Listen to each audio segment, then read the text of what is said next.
Okay, well, welcome to everybody both here in the room and joining us now on the live stream to the 2022 Nest Insight Conference.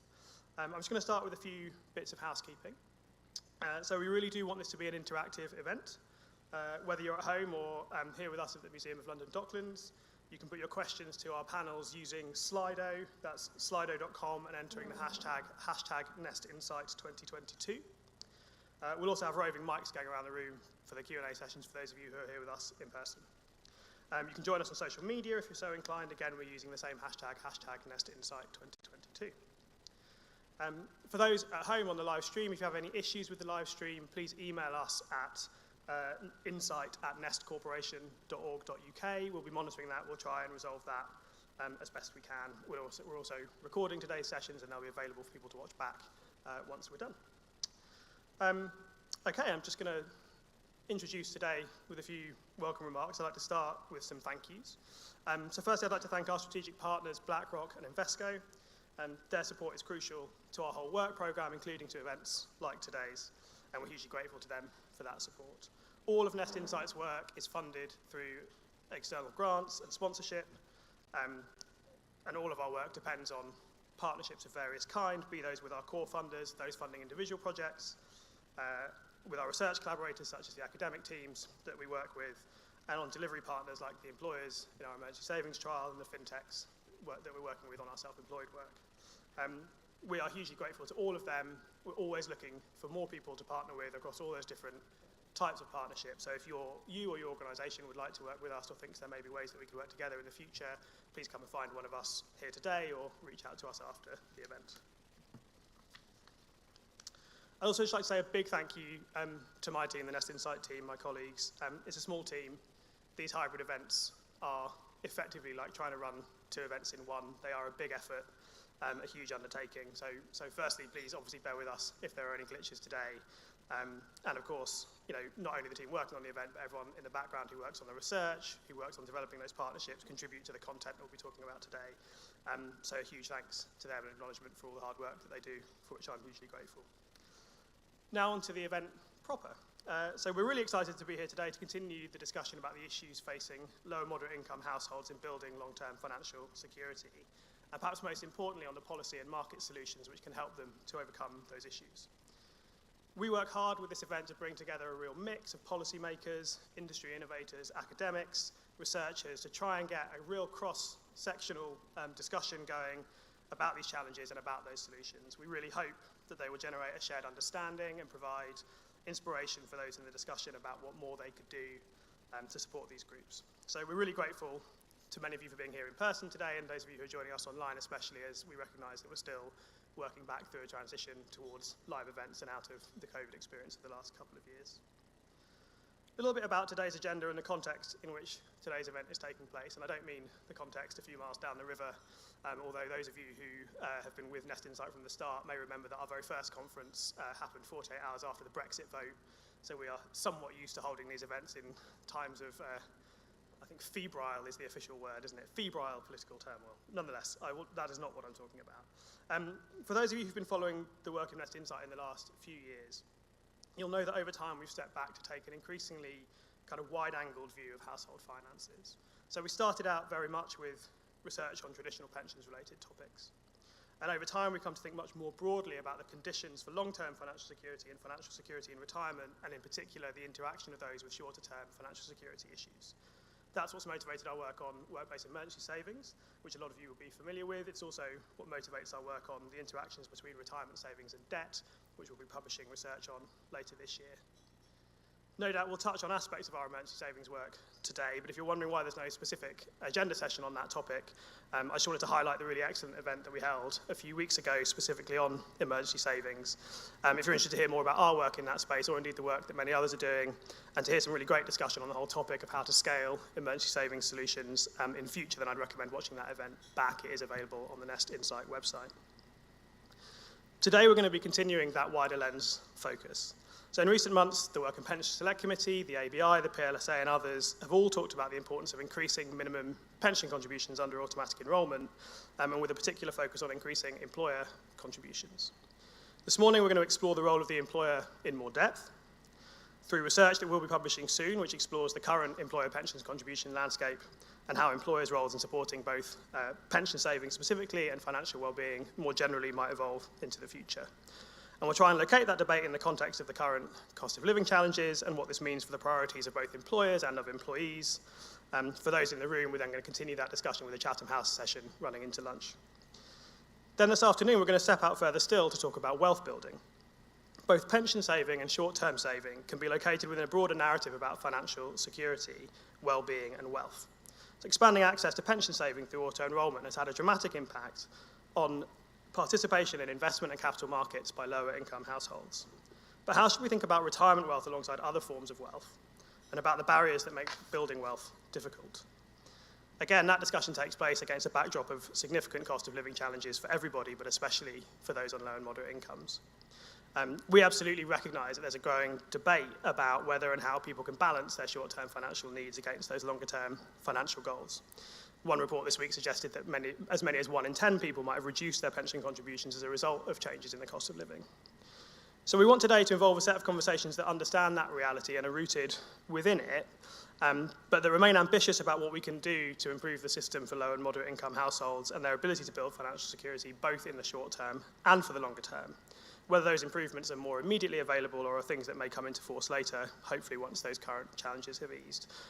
Our view is it's really important not to take our eyes off these critical longer-term issues in spite of those shorter-term challenges. So with that in mind, we're really excited that closing the day today will be a keynote from the excellent Iona Bain, who many of you will know, and whose consumer-led focus on the real-world things that people can do to manage their money and build financial well-being will, I hope, provide a really great way of keeping us focused on the people in whose names we're having many of these discussions. We hope that those of you who are in the room still at that point will join us then afterwards for some drinks and nibbles. Okay, I think that's all from me for now. You'll see me again later. But for now, I'd like to hand over to my colleague Matthew Blackstad, who is Nest Insight's Director of Analysis and Governance, and who's going to moderate our first panel. Matthew. Thanks so much, Will, and welcome again to this year's event. I think this is going to be a really interesting panel. For those who don't know me, my name is Matthew Blackstad. I'm, as Will says, Director of Analysis and Governance at Nest Insight. What that means is that my day job is mainly doing projects that involve looking at big data sets to try and understand a bit more about the dynamics of individual and household finance. But today, I guess I'm moderating a panel about the role of the employer. I'm slightly more casting back to my former life, which was working for large consultancies, helping employers put in place different kinds of benefits arrangements, pensions arrangements, and so on, and how to make sure they were well tailored to their workers. And that's really what we're here to talk about in this first panel, in a way, but actually more about the purpose of those sorts of programs. Because this panel is going to look at the role of employers, first of all, in maximising pensions outcomes for their workers, but also alongside that in what role they might play in the broader financial health of their workforce. We're going to explore the opportunities and challenges that are there for the employer in terms of how they might support workers in being financially well both today and in retirement. But because we're Nest Insight, I'm going to start by talking a little bit about pensions and auto-enrolment. Because the UK's auto-enrolment policy is rightly often cited as a really canonical example of a behavioural policy that's delivered on a really important national goal, in this case getting people to defer income into retirement. And as a result, because it's a behavioural policy, we often focus on the experience of the individual, the worker themselves, the person who's actually had automatic enrolment done to them. But by calling it automatic enrolment, we're sometimes ignoring the incredible amount of work that's been done by employers right across the nation to make it a success. And really, for me, one of the things the policy has most highlighted is the central and very successful role that employers can play in improving financial outcomes for their workers over and above just paying them, which might be where many people think it begins and ends.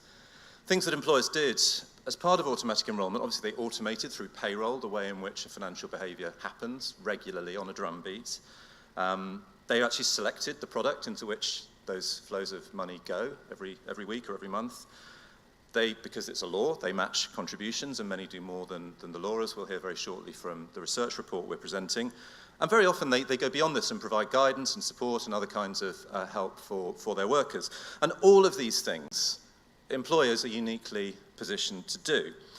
And they're often, we find in research, they're often very highly trusted by workers to do things like this and to make choices on their behalf. And all of these things are very quietly in the background, not in the background for employers, but in the background in terms of policy, made automatic enrollment a huge success.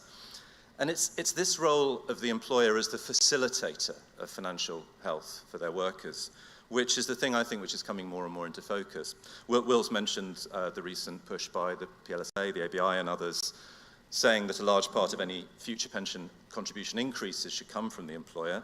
But even without kind of policy push, right around the world, there are really great examples of employers doing really innovative things around things like pension contributions to encourage the maximum possible good outcome for their workers for each pound or dollar that's invested in employer contributions. And then, more broadly, we see a really wide movement towards thinking about the whole holistic financial health of the workforce.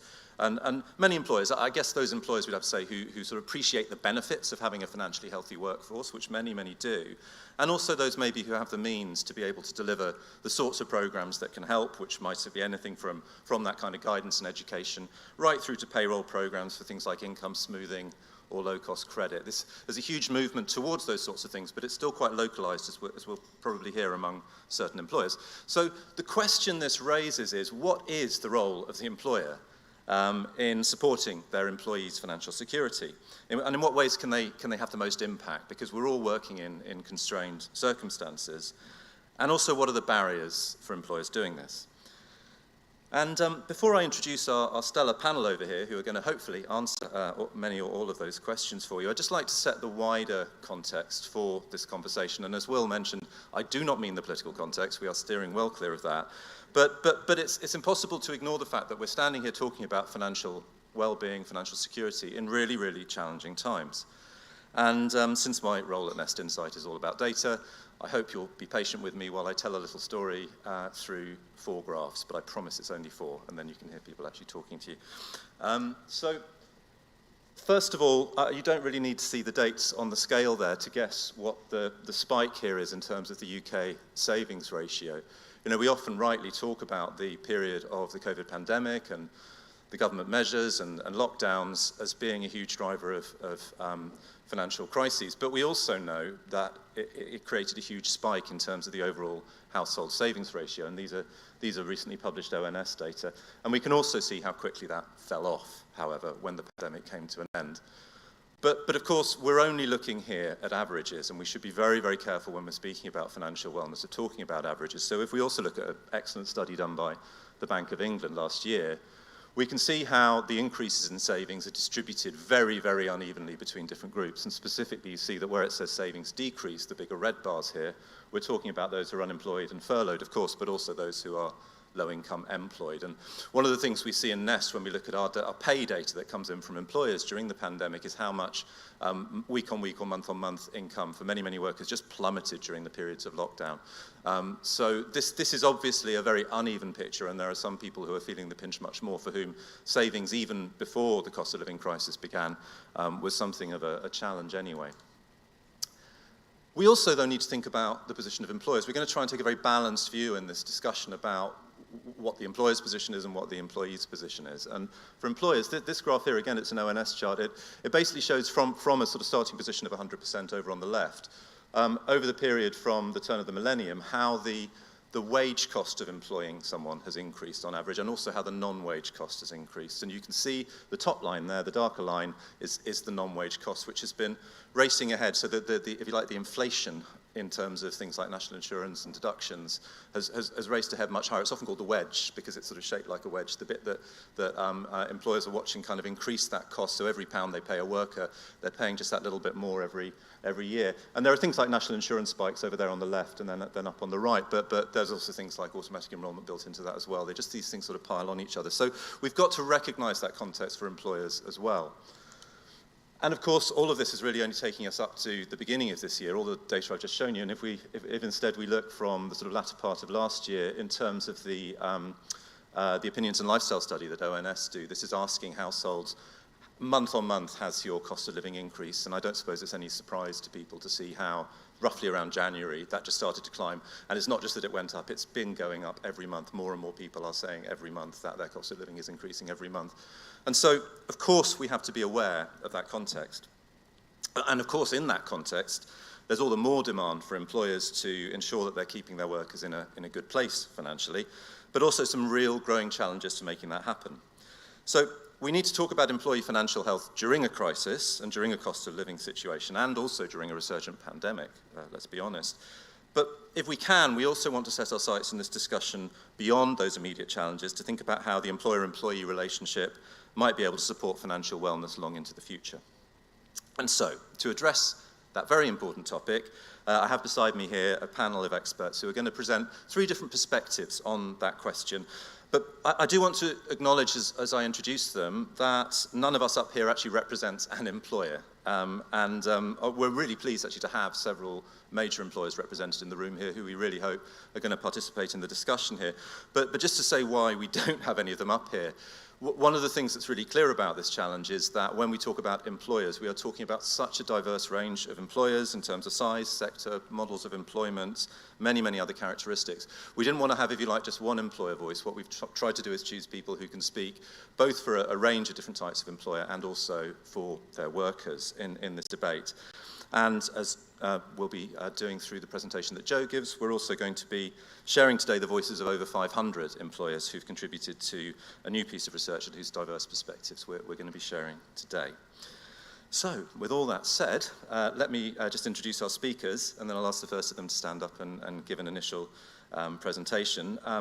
Furthest on my right is Alicia Harrington-Clark, who's head of DC Master Trusts and Lifetime Savings at the PLSA, and as such is responsible for leading on a broad range of the PLSA's DC Master Trust and Lifetime Savings policy and advocacy. And Alicia was going to speak a little bit about the position of the employer and where employers are at the moment. Next to her, Jack Jones is a pensions policy officer in the TUC's Economic and Social Affairs Department. And before that, he worked as a financial journalist. And Jack is going to then try and tell the story a little bit more from the position of the worker. And then following that, Joe Phillips, our own Director of Research and Innovation, is going to present this new piece of research that we've done about employer pension contributions, kindly supported by the Aberdeen Financial Fairness Trust. So, let me stop talking and hand over to this very distinguished panel of speakers, starting with Alicia. Hello, everybody. As I have taken to saying when I come to these things now, it's lovely to see real humans, which sounds a bit spooky, I appreciate, but it's just nice to see real people, isn't it? So hello, lovely to see you all. For those of you that don't know me, I have somewhat of an awkward job title, DC Master Trust and Lifetime Savings. The easiest way to describe what that is, I just described that to someone earlier, is that if it's not DB and it's not local government, it's probably me or someone in my team. And many of you have probably spoken to some of my team members in the last couple of weeks or months, because why I'm here really today, I guess, is because we've been looking at pensions adequacy, again, in some detail, across our membership and also for the PLSA's sort of policy perspective. So much of what I'm going to say is very much emerging, and one of the reasons why I'm here is to hear lots and to learn lots about what everyone's perspectives are on this, because it's very much a live issue. I think the only other thing I would say is I'm going to try and give us a sort of opener of where we're all at and some of the big ticket theoretical issues. I'm not actually really a policy person. I'm a policy person by stealth. And I'm not really a pensions person either. I'm also a pensions person by stealth. So I tend to have a bit of a inclination to go into sort of wistful theoretical spaces. So apologies for that in advance. And you can sort of bring me back to earth with questions. So what am I going to speak about? First of all, I'm going to talk to you about the puzzle, okay? So really, the landscape and contributions space I see as a bit of a puzzle. There are multiple components to this. I've picked a few, but there are others. And I'm going to start at the top, or you could say I could start at the bottom, and the foundation for most people is the state pension. Now, we're in a space at the moment from a policy perspective where the state pension age has just been reviewed or is in the process of being reviewed. It's a periodic thing, it happens periodically anyway. And you may have noticed, or you may not have done, that the PLSA's position is not just on age but also on level.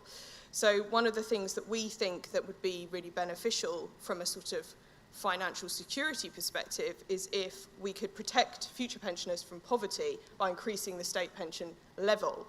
That obviously has implications for the age as well, and any changes should not disadvantage any particular group disproportionately. So there's a lot to think about, but I thought I would start with that piece of the puzzle first, from which I will speak from, so you're going to need to hold state pension in your heads from now on, if that makes any sense. The second bit, putting more in an attempt to not be sort of pensions jargony, putting more in, contributions really is what we're talking about here.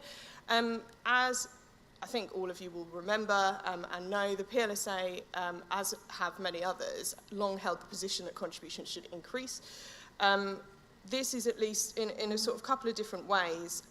I'll talk about this in a second, but we think this is really important for the financial security of future pensioners again. So the state pension, number one, increased contributions, number two. And though we're going to need to take account of the needs now as well as in the future, and this is one of the reasons why we're looking at all of these issues now again. I think also one of the things that I would just mention as well is that we're obviously very supportive of the government's long-standing intention for LEL removal and reducing the age. And I sort of laughed because obviously we sort of don't really have a government anymore. But we're still supportive of the government's intent, and we don't believe that the government's intent will change. So that's, again, just a foundation. I'm starting with foundations, so just a foundation. One of the reasons why putting more in is so important, I think, is because when we think about automatic enrolment particularly, we're talking about, I guess, the sort of new bog standard, the new average, and I'll come back to that idea in a bit as well. Goals and targets. Many of you will know that the PLSA have been supportive of the idea of goals and targets for a while. This includes the retirement living standards, one of the reasons why I've avoided putting them up is because I always end up putting them up. They are essentially intended to help people understand, plan, and engage with their future. That's the pure purpose of them. And as you know, rules of thumb only go as far as a rule of thumb, so I've resisted putting them up. But what we do is we support the work of all employers and all schemes that want to. They're free to use, free, open source, and we'll support anyone that wants to use them. They now have a massive usage, and we're doing quite a lot of work to understand what the impact that is having on sort of real people. So that's a sort of standard of living type point. And then getting more out. One of the things that was already mentioned actually was sort of defaults and if they are good value and how good value can be achieved. I think we'll probably come back to that theme quite a few times, so I won't dwell on it. But I just will also note that what you get out is also about accumulation, and often we're focused on accumulation debate when we're talking about automatic enrolment. But the PLSA perspective is very much that all of this is connected, and so without having you can't talk about accumulation without talking about decumulation. And so we have quite a specific decumulation policy that looks at improving the support at and in retirement that people receive. I think the next thing I'll just point out is my pig slide. So I think automatic enrolment is such a flagship sort of policy, already mentioned again, flagship policy. But I think one of the things that we need to consider is, as the slide says, there really is no good time to increase contributions. There's always going to be a reason not to do so. And financial resilience is a very individualised or household level consideration. And one of the things we're doing this year is trying to undertake some research to model some of the impacts of different policy changes on different individuals and households. I don't have any of the findings yet, but watch this space, because we're hoping that we'll be able to release that before the end of this year. And hopefully that will help us to take account of some of the specific factors for the specific individual sort of groups of people that are often of very great concern within the pensions industry. So under pension groups just generally, but I've also listed the self-employed, the lower paid. Again, they've already come up. And I think for low income groups and under pension groups, we're really going beyond now. We're trying to think beyond just increasing contributions. And that's not just a cost of living crisis thing. That's quite a long-standing consideration in the way that we've been thinking about pensions policy for the future. This is just a sweet dog. It was an excuse to put a dog up. Actually, the dog looks a bit miserable, which I only noticed really this morning. This slide is just to remind me to mention appetite. So I mentioned the state pension. Obviously, increasing the state pension, the appetite for that is yet to be tested, really. But also, since we're here to talk about employers and employees, I will get there in the end. Employees' appetite to save more, especially when we've just been talking about affordability, and sort of compounded by, as we know, myopic tendencies, etc., are likely to be really difficult to overcome. So just wanted to state that because I think sometimes, again, I can get quite wistful, and I think we do need to be aware that obviously much of the sort of appetite for increases and changes have yet to be tested. This is one of the reasons why many of you have heard from me or my team recently, and one of the reasons why you continue to hear from us, because we want to talk about this more generally with everyone to understand what we can do about that. Who, what and when. So cost of living crisis, really how can we help people to balance their real-world financial well-being sort of now with their real-world financial well-being in the future, and how do we help them to do that, and who can help them to do that, and when can they be helped to do that. It was already mentioned that the PLSA's position is that we should be reaching 10% total contributions by 2030, and this is at least in part by levelling up the employer contribution, so increasing that by 2% so that everyone is matching the current employee contribution. And then increase both employer and employee contributions by a further 1% each, so that we're ending up with a 50-50 split in the end, but do all of that by the end of the 2030s, so quite a slow timeline, and we're looking specifically at current staging and how and when that might be best done.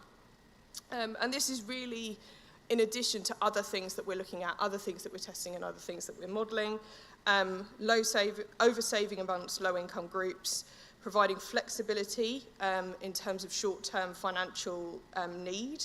That could be through the effective, we're also looking at things like the effective use of opt-down, these sorts of other tweaks and calibration changes, and trying to ensure through modelling and assessment of evidence as to whether 8 to 12% that shift will be actually affordable for individuals and for employers, and how that can be made more affordable. I think also we need to think about who we're talking about and who I'm talking about. You know, I represent workplace pensions. I don't actually represent employers. And so much of what I'm looking at and why I'm speaking to all of you is because I'm looking at it from the scheme or the trust perspective. And that can be different. So we should acknowledge that that can be different than from the employer perspective on some of these elements. And so that does sort of, we should all be part of that debate really, because it's not a sort of sole individual lever that we're pulling. So finally, because we're talking about employers, and I promised I would get there, case studies. So these are just some examples, and really I'll just use these as a sort of way for me to stop waffling on. So the role of employers is crucial, alongside the role of schemes and alongside the role of individuals. So, you know, it's not one sort of party can't do the whole job. And I think what we've seen, at least during the pandemic particularly, is that the role of the employer can really be the first line of defence, and that's really significant in equipping employees with the right tools and the right guidance and the right support in the first instance. But we also know that I think Mercer, I think it was Mercer a couple of months ago, found that just over 60% of employers didn't know anything about their employees' financial wellbeing position. So again, there is a bit of a tension here between what is plausible as and possible and sort of positive as a first line of defence, and how much we know about what's actually happening there. So I just included some examples. These are examples from our pensions quality mark holders, so they're schemes and funds that hold the pensions quality mark. And they're doing some things like these. Again, we're going to be talking about these later. But I think, one of the things that I wanted to point out in this list is that it's not just support, information, guidance, higher contributions and that sort of thing, but it's also evaluation of success. I think one of the key things that employers can do alongside their scheme is that they can assess what has actually made a difference to outcomes. And I think that's really, really crucial and shouldn't be underestimated. I will stop there for now. Thank you.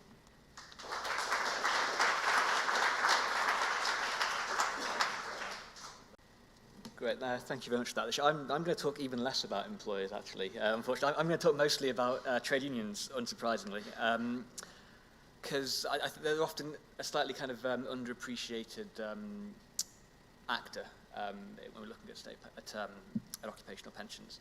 And I think they could certainly, they've got a lot of potential to be a force for good. So I'm going to start by talking a little bit about what we're aiming for in terms of contribution rates to occupational pensions. And there's been a lot of good work done on this, particularly from the PLSA and their work on retirement living standards. But there's some work being done at the moment by the Living Wage Foundation to try and turn those metrics and some other metrics into kind of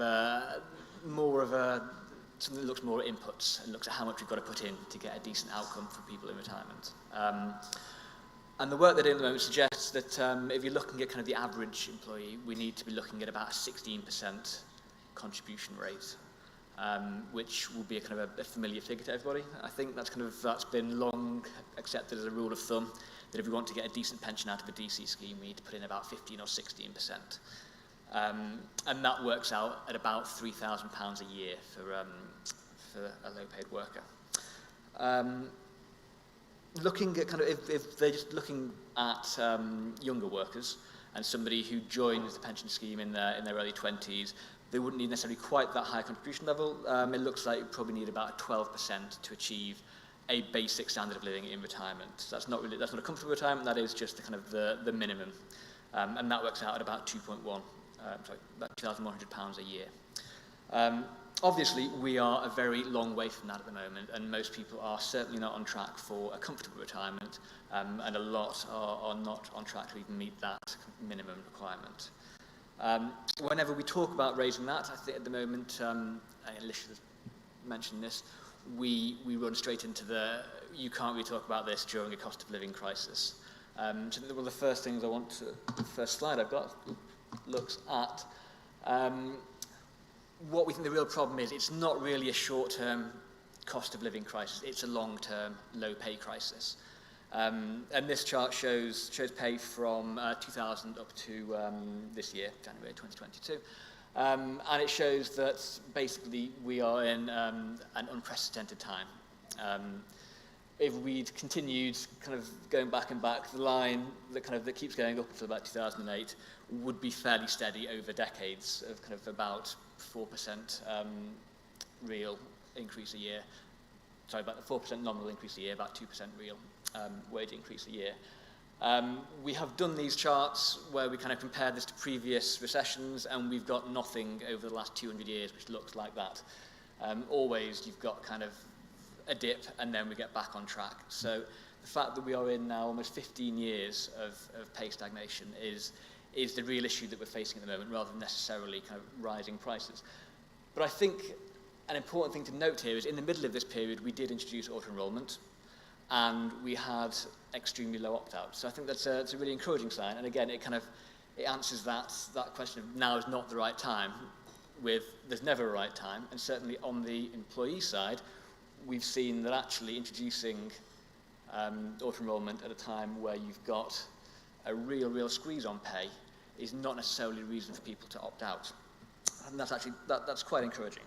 But it means that we need to focus both on raising pay and raising pension contributions, and we can't really afford to think of it as an either or. So how do we go about doing that? I think obviously we do have a preference, like other organisations, for increasing legal minimum contribution rates. We've got an ambitious 10% employer contribution target over the long term. I know that's a bit more of a stretch than a lot of organisations, but I think the key thing, again, pointing this chart, is that the majority, if not all, of any increased contributions have to come from the employer side.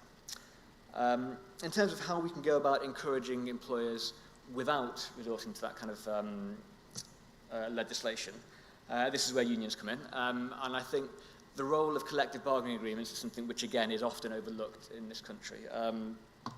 If we look at where we kind of sit internationally, we are considerably below most of the European countries and a lot of OECD countries in the level of collective bargaining coverage in this country. If we were to look a little bit deeper than that and look at how many of these agreements actually cover pensions rather than just pay, it's difficult to get figures, but all the official sources say rates are very, very low. So we've got information on maybe about 100 employers where there is a collective agreement which allows unions to bargain for pensions as well as for pay. And if we look at what that looks like for those that are in DC schemes, what we can see is that minimum and maximum contribution rates on offer from the employer tend to be a lot higher. So if you look at the kind of this is not quite showing like for like on the chart. What we're comparing it on the left-hand side, we've got percentage of members in all schemes who are getting different contribution bands from their employers, defined contribution and group personal pension. And on the other side, we're looking at the percentage of schemes that are covered by collective agreements and what the contribution bands are there. And what leaps out is you've got these kind of almost half of people in a scheme which is covered by a collective agreement are getting minimum employer contributions in that 4 to 8 band, and about 40% are getting contributions above that as a minimum. And when we look at contribution structures, very often what you find is they will flip that auto-enrollment expectation. So you'll have people being auto-enrolled with kind of a very low employee contribution and a higher employer contribution. So maybe kind of a 2 and 6 or a 3 and 6 kind of contribution structure. And then they'll offer matching contributions to get people above and towards that kind of 15% that we're aiming for. So I think what I've looked at so far is mostly the kind of slightly negative aspect and how employers can be cajoled or forced into offering higher contribution rates. And also kind of the idea that defaults are really quite powerful. And I understand that from an employer perspective, that's probably not a very kind of good sell. That if you provide these things, it will be effective if either you're made to do it or if your employers don't really notice that you're doing it. So I think the last thing I'm just going to say is a little bit about the role that unions can play in kind of encouraging members to value their pensions. And I think we're probably not allowed to have a favourite union, but mine is probably CWU. Communication Workers Union, which I think people will probably be aware have had a kind of a long-running campaign programme to introduce a collective defined contribution scheme at the Royal Mail. And this was introduced, or this kicked off when Royal Mail decided to close their defined benefit scheme to existing members. Obviously, this went down badly. This was received pretty badly by the workers. There was quite a lot of confrontation at the time, and after a lot of discussion, they ended up with as long as you can design a new type of scheme that fits in with the contribution that we were happy to put into the DC scheme, and that our advisors say will work and it's fine, then yeah, we will go for this. So they came up with this collective DC scheme, which after many years and kind of after a big legislative push as well, is going to be launched later this year. And it's costing the Royal Mail as much as they're prepared to put into their DC scheme. But now, because of the work that CWU have done, their members absolutely love this pension. They have got kind of tens of thousands of champions for their collective DC pension. They've got, they've held ballots, they've got votes, they've got support for the scheme. And my cousin actually earlier this year started work as a postie, and within the first month he was told by his colleagues about this great pension scheme that they've got. And I think that's really quite unusual. So I think that's probably a good note to kind of leave it on, that that, yes, unions can probably drive a hard bargain and try and push people into doing more, but they can also really make sure that their members value what they get from their pension. Thank you. Thank you, Jack.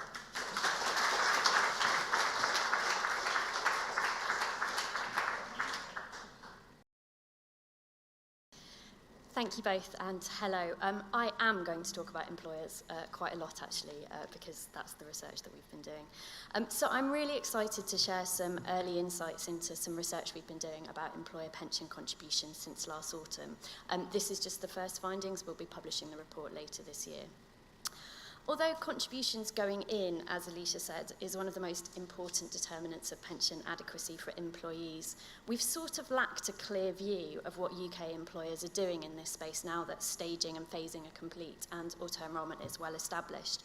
So I'd like to really thank the Aberdeen Financial Fairness Trust for supporting this work to allow us to get a more comprehensive and also up-to-date understanding of the landscape, including sort of quite basically just how many employees are offered more than the minimum 3% employer contribution, and also how different employers structure their contributions, because there are lots of different models and ways of doing that. We also wanted to understand not just what is happening, but why things are the way they are. So how are contribution levels and structures decided? What sort of things are employers thinking about? What are their motivations if they do go beyond the minimum? And what are the barriers to them doing that if they don't? And finally, we wanted to also think about how things could be. What's the potential for evolution in this space? To what extent could employer contributions actually be a lever for change when we think about improving employee financial security? And are there different approaches that might work well or might work better when we think about both sides of that equation, employers and employees? Can we make more of the investment that employers are putting into employee pension contributions? What are the most promising opportunities for that? So we've been reviewing existing research and data. We've spoken to a lot of experts, some of whom are in this room and listening in on the live stream. And we've heard from over 500 employers in this research, as well as advisors and industry bodies. We conducted in-depth qualitative interviews. It actually takes quite a lot of time for some employers to describe what they've got in place. You know, some employers have 12 schemes or with different structures. And we also conducted a nationally representative employer survey, which was conducted by YouGov in March and April. The employer sample was broad, so whereas some studies focused just on larger or perhaps FTSE employers, here we included also those smaller employers who are often underrepresented when we look at this topic, although importantly they account for quite a lot of the employee experience. So nearly half of UK employees work for a small employer, that's one with less than 50 employees. This is quite a complex topic, and it involves looking at things like the percentage of employers doing different percentages of contributions, and also two really annoyingly similar words, employer and employee. So bear with me as I try and walk us through the insights as clearly and as simply as possible. It's really important to say that in conducting this research, we're not looking to prescribe or recommend any one approach, and we're certainly not looking to judge any employer. Employers, as Matthew said, have a really diverse range of contexts and circumstances, and our aim is just to reflect these as accurately as possible and to get the diversity within that so that we fully understand and appreciate the employer side of the question when we're thinking about the question of pensions adequacy.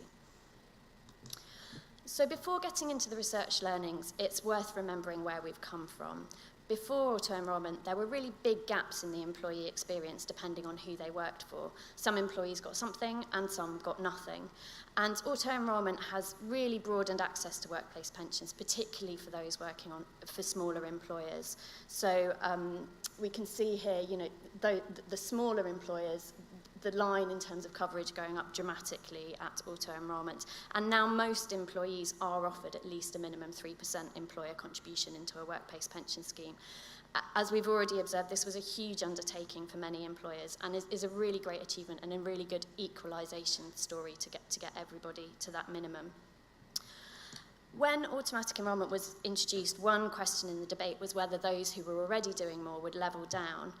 But the first thing that we can see in our research is that many employers are offering more than the minimum automatic enrolment contributions. So nearly 4 in 10 employers say that they offer more than 3% employer contribution to all of their employees, and a further 2 in 10 do that for some of their employees. And it's also worth remembering that many employers are boosting pension contributions in other ways. So around 4 in 10 say they calculate pension contributions on all earnings, not just the minimum required band of qualifying earnings. And half of employers offer matched contributions to some or all of their employees. That's where they put in more if their employee also puts more than the default level themselves. And 1/3 of employers offer that to all of their employees.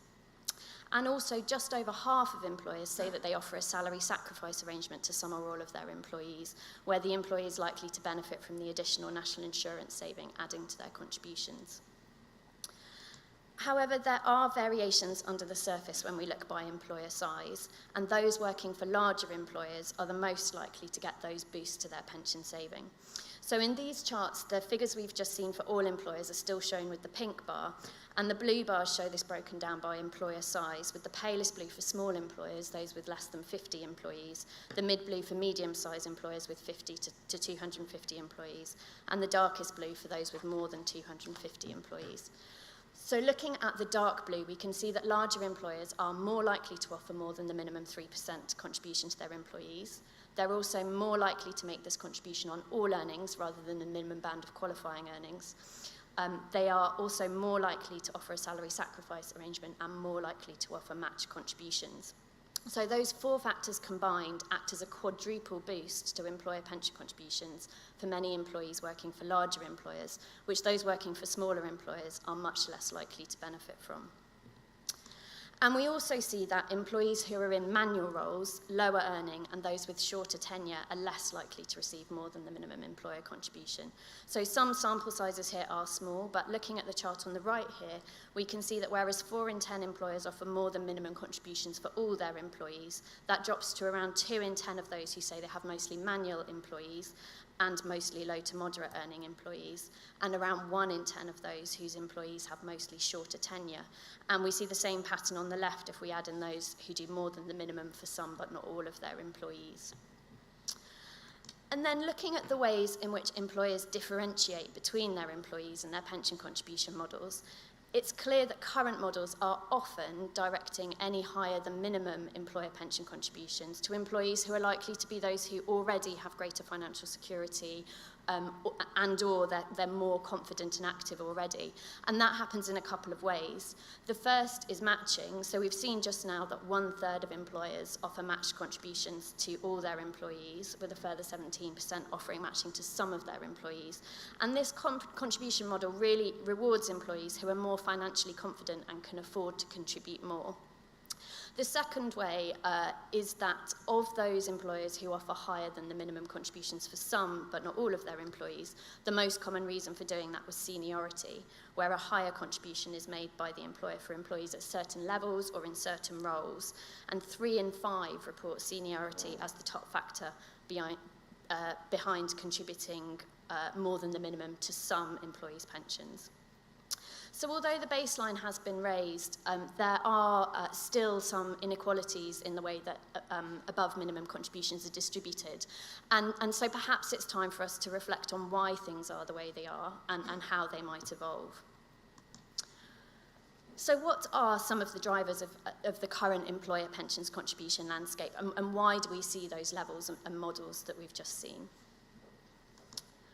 So as you perhaps would expect, affordability is an important factor for many employers. 1/3 of all employers say that minimising financial costs to the organisation was a factor they considered when setting the organisation's pension contribution levels. And looking at those who do the minimum 3% for all employees, half say the reason for this is that they can't afford to contribute more, and a quarter say it's because they're prioritising putting money into base salary.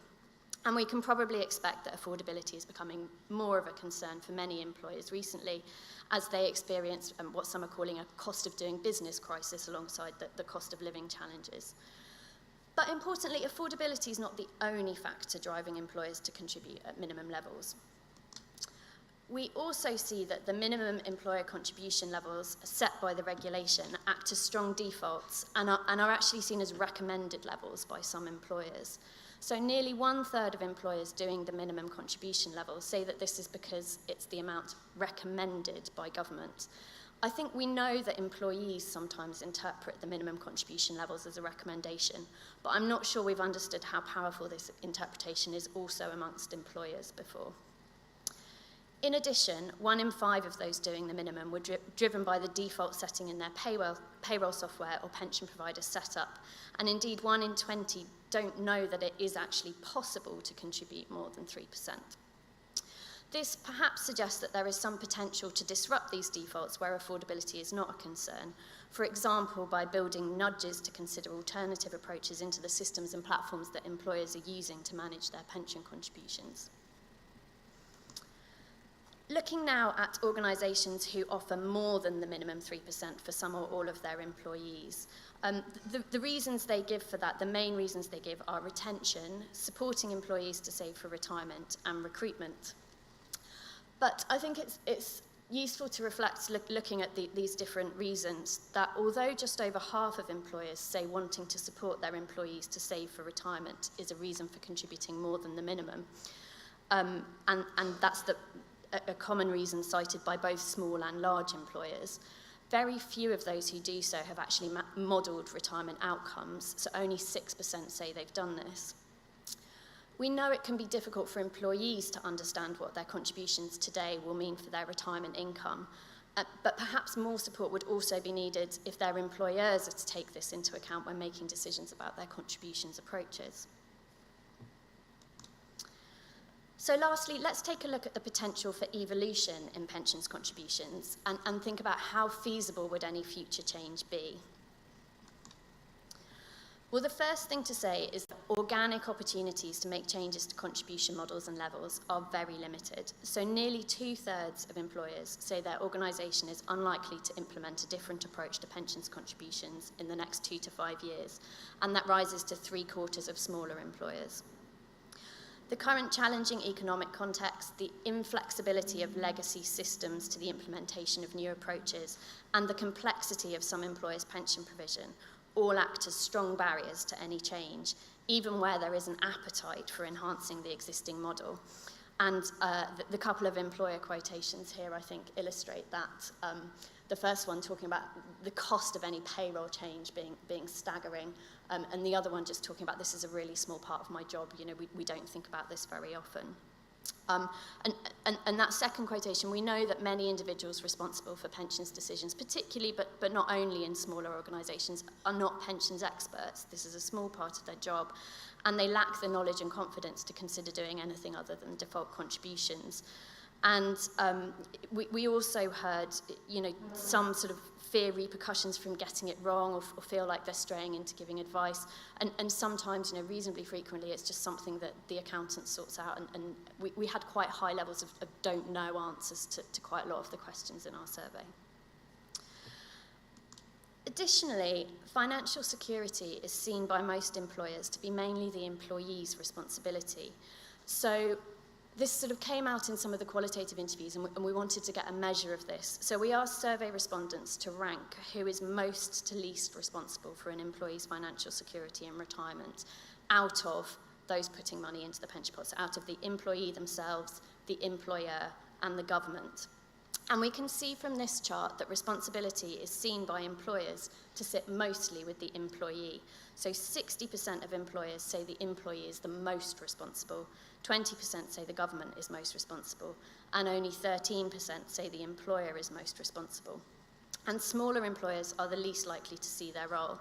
So 63% of smaller employers think they are the least responsible out of those three, compared with only 28% of large employers thinking that. One reason for this is that the employers we spoke to often said that they felt they could really only make a limited difference to one of their employees' outcomes in retirement, when employees may only be with them for a year or two and may have many other jobs in their working life. And I think it's really worth bearing these perceptions in mind, particularly when we think of proposals that ask for an equal split of contributions, for example, 6 employees, 6 employer, and with the bigger increase from today's levels coming from the employer, given how employers see the split of responsibility. However, having said all of that, there were quite high levels of interest in different contribution models despite those barriers to change. So we asked people about a number of different possible models for doing pension contributions, and each of these had an explanation in the survey. And salary sacrifice comes out top. It's considered appealing by more than 2/3 of employers. And that's perhaps not surprising, given it's a win-win for both employer and employee, boosting the money going into the pension without increasing the employer contributions bill. There were also quite high levels of interest in using defaults and nudges to support employees to save more, including auto-escalation approaches and higher defaults with the option for employees to opt down. And I think what we heard when we talked to employers is that those could either work in conjunction with higher employer contributions, or that alternatively, they could simply provide ways of employers doing something to support their employees to save more without increasing their own contribution bills. And in the current economic climate, perhaps these sorts of solutions present more pragmatic opportunities for some employers to support their employees' financial security in retirement than actually increasing contributions. But there can be challenges in implementation, particularly for smaller employers. So solutions that support more employers to consider and adopt approaches like these would be needed if these ideas that kind of are relatively well received are actually going to scale in practice. So I want to close by reflecting on two of the challenges at the heart of this topic that employers and others are often wrestling with. The first is that age-old tension between today and tomorrow's needs. Should employers who want to support their employees' financial well-being with limited resources focus their investment on today or tomorrow or both? Jack made quite a kind of strong argument for doing both, and I think you can see in the bottom employer quote here that they are literally splitting their budget in a rise between pay and pension. We heard in the top quote here, if we did have any money to spend, is that where we'd want to spend it, or would we be better to invest in other benefits? Kind of really wrestling with this, and particularly amongst employers who really want to support their employees with current cost of living challenges. And we know that employers are thinking about shorter-term focused benefits such as payroll-saving loans, shopping discounts and vouchers, and indeed some employers are making one-off lump sum cost of living payments to their employees. It's worth saying that employers are thinking partly about return on investment in terms of workforce response, and that sort of is likely to lead to a greater focus on shorter-term financial support and things that people are really kind of worrying about and caring about right now. But perhaps this is why there were also quite high levels of interest in hybrid solutions like sidecar saving, with 43% of employers saying that hybrid approaches combining pension saving and other forms of saving were appealing. And I think we've been looking at that from the point of view of sort of minimising the decision-making for employees, but perhaps there's something in that for employers too. If we can bring things together, it makes it easier to offer a holistic solution. The second challenge that I will close on is whether spend on pension contributions should be equally distributed or targeted at particular types of employee. And this was a really key difference in employers' thinking. Should we target our spend equally at those who need it most or at those who are most engaged? So around 1/3 of employers said equality would be a top priority if they were to implement a new pensions contribution approach. And I think the focus on equality in the kind of broader landscape is filtering through to how employers are thinking about how they structure their pension contribution models. But we also see that around 1 in 5 employers said that boosting retirement saving for those on the lowest incomes would be a top priority. And someone's saying here, if we could start again, I'd do something more generous on the first 20k and less generous after that. And we heard that a few times. And then we also see a similar proportion saying that contributing more for those who are most engaged with retirement saving would be a top priority, that kind of reward strategy of targeting the reward budget at the things that people care about and are kind of most motivated by. This feels like quite a fundamental philosophical divide underpinning some of the differences in approaches we see, and something I think we should think about exploring further going forward. So we look forward to sharing more detail in our upcoming report, but I hope that this has given an overview of some of the challenges and opportunities to lead into our discussion, and we would really welcome thoughts and responses from everyone in our audiences today, both in the room and on the live stream. Thank you.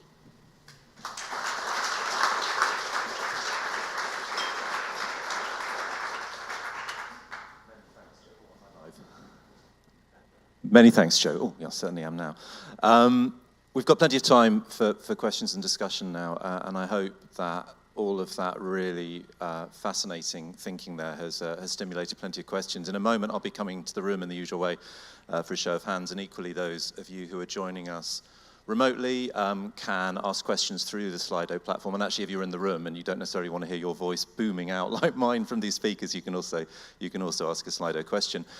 But before I do that, I just wanted to turn to Jack and Alicia particularly, because you've just been sitting watching Joe present as well, and just get a few reflections from you on the results we've just seen. And if it's all right, I might ask you just to focus on one particular theme which I saw coming out throughout those results, which is lots of positivity in there in terms of there's plenty of people who are getting an awful lot of support and more than the minimum from their employers, but a lot of differences, a lot of uneven distribution in terms of which size of employer you work for, whether you're a sort of higher earning salaried employee, whether you're more engaged and more active, and even schemes that are being offered universally, as Joe was pointing out, we see may only be the province of those who are able or willing to make an extra contribution to be able to get something for themselves. And so very often it's those who are least in need who are the ones who benefit from what the employer additionally has to offer. So we have this problem of distribution. We have a lot of winners and losers in this situation.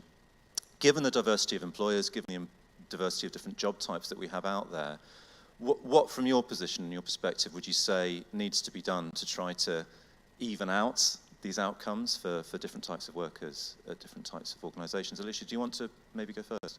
I can try and go first, yeah. So I think it's a really big and important question. I think it's one that we have focused on quite a bit.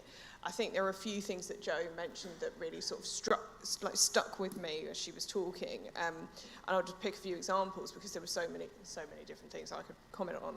I think one of the things that is really very interesting to me in the finding is that some employers are considering the minimum as the recommended level. And we know that is the case for employees, but that employers think that too is really fascinating, because you might hope and expect that employers had understood that there was quite a sort of baked-in understanding that voluntary contribution, that in the way that AE was designed, that voluntary contributions would be a big sort of component of getting some of their workforce at least to a more adequate saving rate. So I think that's really interesting and could have quite contra or counter sort of effects when we're talking about things like auto-escalation, lower earners, and sort of distributing higher pension benefits to those that do or don't value them more or less. You know, it's really interesting sort of impact there if we're thinking about, well, the recommended level is the minimum or isn't it the minimum, and who we're trying to address the issues for, those that value it, those that don't even know that it exists. It's a very interesting sort of problem. So from a sort of theoretical level, I find that fascinating. And I think the other thing that I would just comment on is on that sort of distributional effect, something that Joe mentioned as well was trying to sort of, for those that have either short tenure or multiple jobs, maybe at once, that's about 4% of the population, I think, don't quote me on that, or have had sort of times out of work. People often refer to women here. We all know that the proportion of women in work has increased quite significantly over time, but the proportion of, there are actually more women in the country than there are men. So, you know, there are lots of women out of work also at any given time. And some of the things that we've thought about are sort of targeted, specific tweaks to automatic enrolment to try and quote-unquote correct for those times out of work.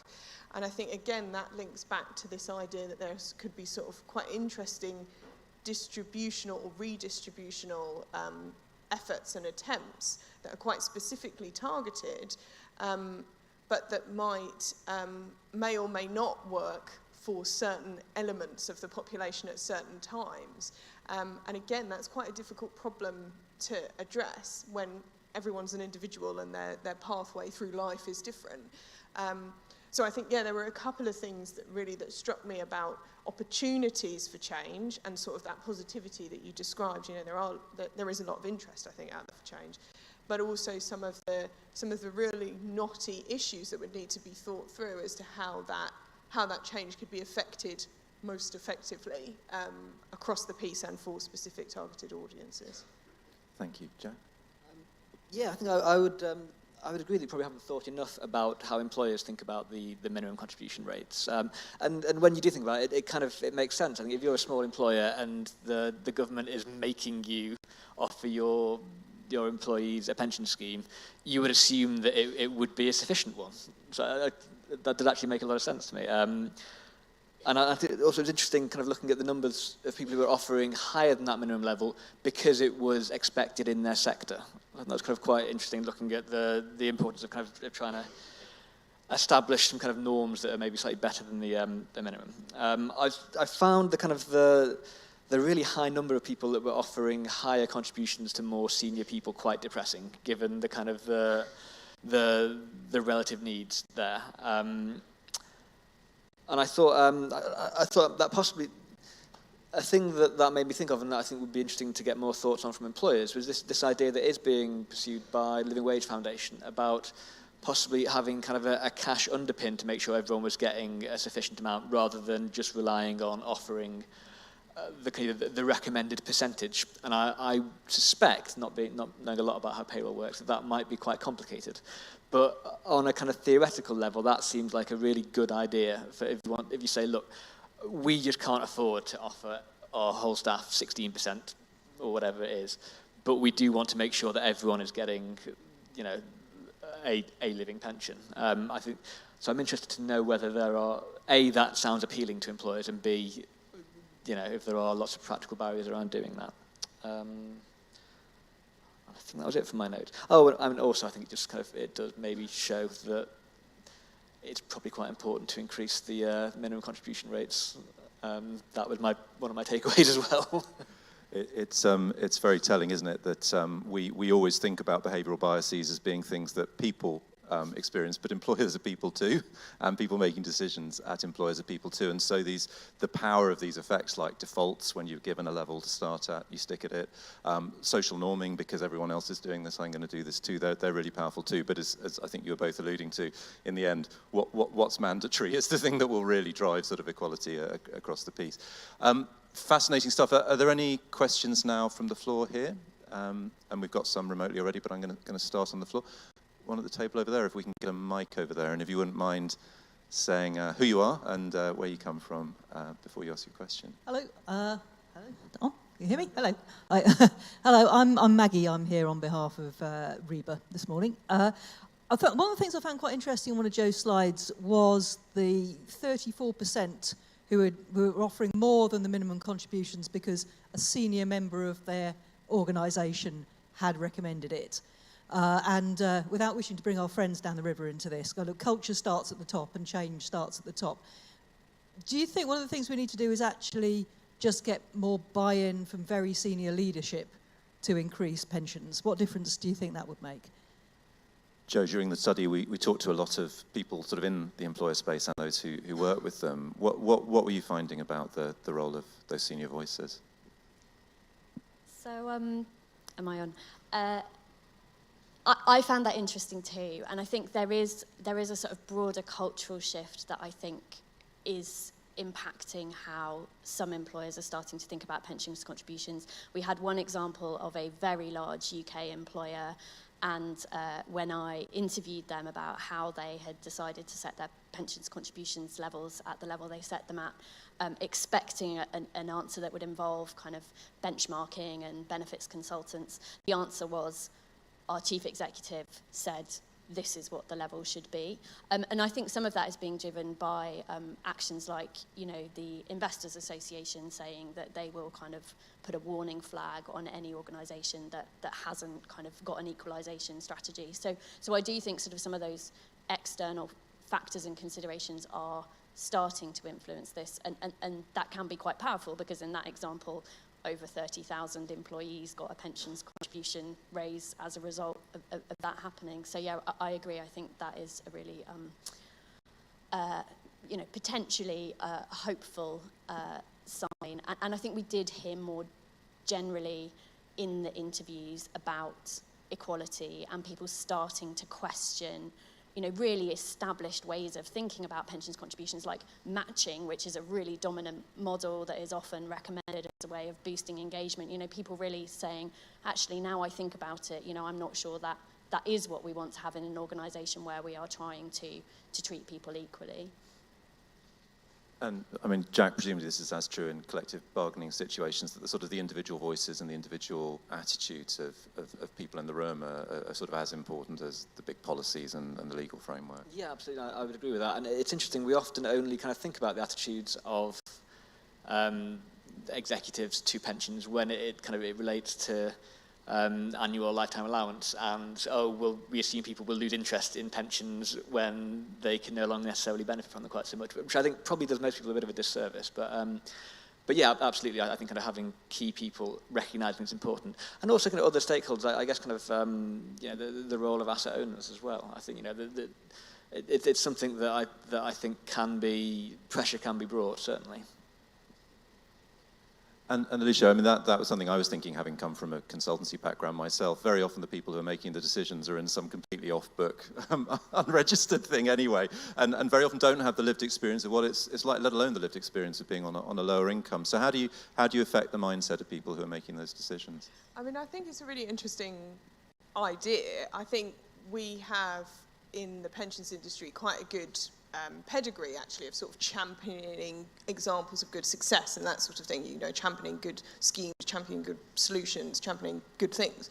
I think one of the things because I'm sort of vehemently agreeing, I was trying to think of something different to say. So one of the things that I wonder is the effect of dashboards. So maybe everyone in the future becomes more engaged with their pension, in theory.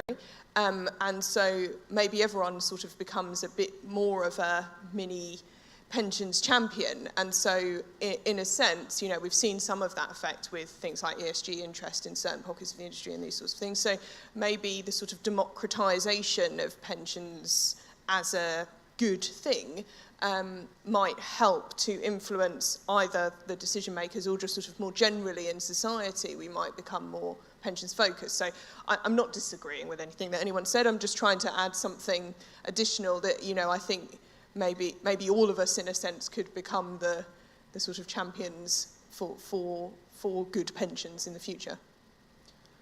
We've got some terrific questions coming in from outside, and I'm going to throw a couple of them at, and any of you who want to respond, please do. I was going to pick out Russell's first question there. Russell's been busy. Russell Wright. I think it's a really interesting one. There's another sort of behavioural nudge here, which is social proofing. What impact do you think requiring pension contribution levels to be disclosed publicly by employers would have on contribution levels? Now, I mean, obviously they often are disclosed, but it's not something that's sort of necessarily put front and centre in the employer offer. You look on employer websites and the recruitment sections, very often it's just not even mentioned. So would that help? Would having to be more public increase that sort of social proofing mechanism? Yes, absolutely. Certainly when it comes to things like job adverts, I think that's we've seen that with pay. Transparency is great, and it does really drive behaviour. So, and I think you would then hope that it would register more with people when they were looking for jobs. I think it's interesting there was a slight difference between kind of employers that were saying they think this is a good tool for recruitment, and those that were saying paying high contributions was a good tool for retaining staff. I'm not surprised that it is something which employers thought was more useful for retaining than recruiting, because I think it is something that people will tend to appreciate the longer they stay at a company, rather than necessarily kind of looking for that when they are starting out. So yeah, I think anything that raises the profile at that stage would be certainly helpful. Yeah, it's a fascinating thought, and I can see there's a specific PLSA question here as well, so I'm going to throw that at you, Alicia. Would you support would the organisation support some of the additional percentage that you're advocating being accessible as emergency savings? And there's obviously a broader question there about how much should anything you're doing for pensions potentially bleed into other areas of financial support. Absolutely. So yeah, it's something that we've looked at for sure. Emergency savings, payroll savings, sidecar savings, all of these sort of other alongside savings vehicles or alongside pension savings vehicles and sort of non-traditional pension savings vehicles. I think one of the things that we have looked at also just on that sort of wider financial well-being or wealth front is what it used to be called. It used to be called wealth. We don't tend to refer to it as that anymore. Includes like things like property wealth, other sources of assets, inheritance. Sadly, one of the things that we found with those sort of other potential sources of retirement income, so just talking about these two things separately for a second. So there's the wealth aspect, which is often cited as potentially very beneficial for what we would consider to be wealthy people. So if you have a large pension, you may well have a large house, crudely. And so that's a potential source of income for some, but it's likely to be for the very wealthy. So there is likely to be a sort of access point and innovation point around access to illiquid savings that would be beneficial at that end of the spectrum.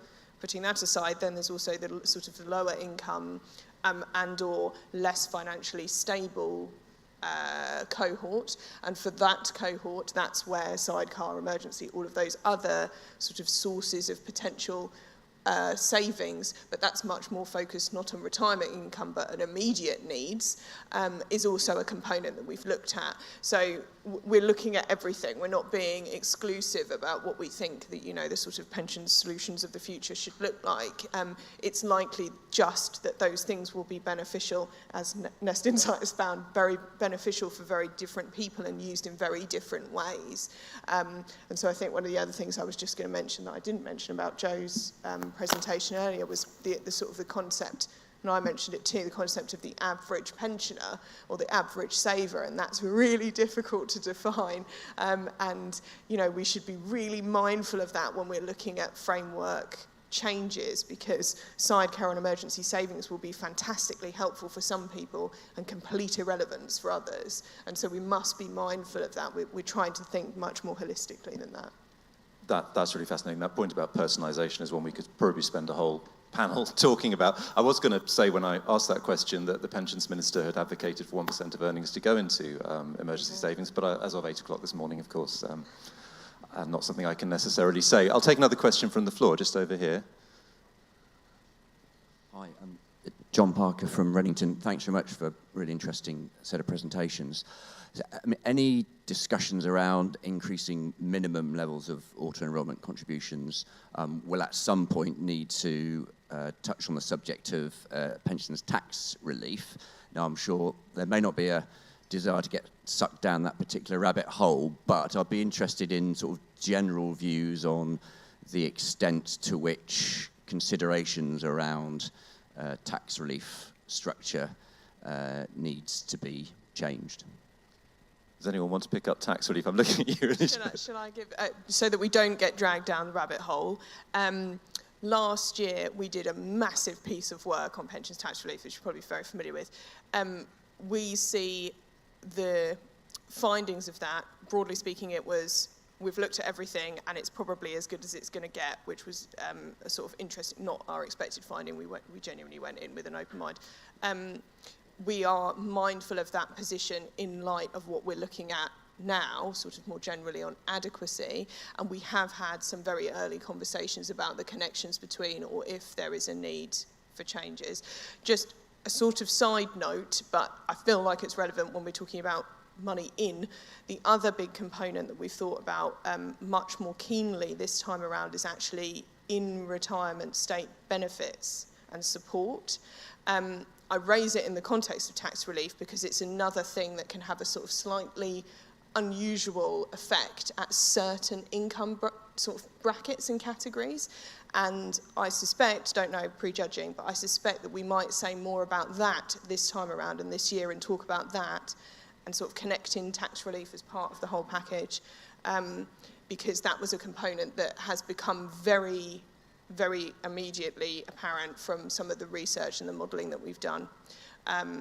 So I've sort of dodged the question by not answering at all about tax relief. But we did a lot of work on tax relief. That all still stands in effect. But who knows? You know, there may be ill effects or unusual effects at certain income brackets. Thank you. All sorts. Yes, all sorts. I'm so tempted to get into a huddle. I'm going to suggest you go into a huddle afterwards, just to give us time for at least a couple more questions. Next one was just over here. If we could get a mic over there. Thank you.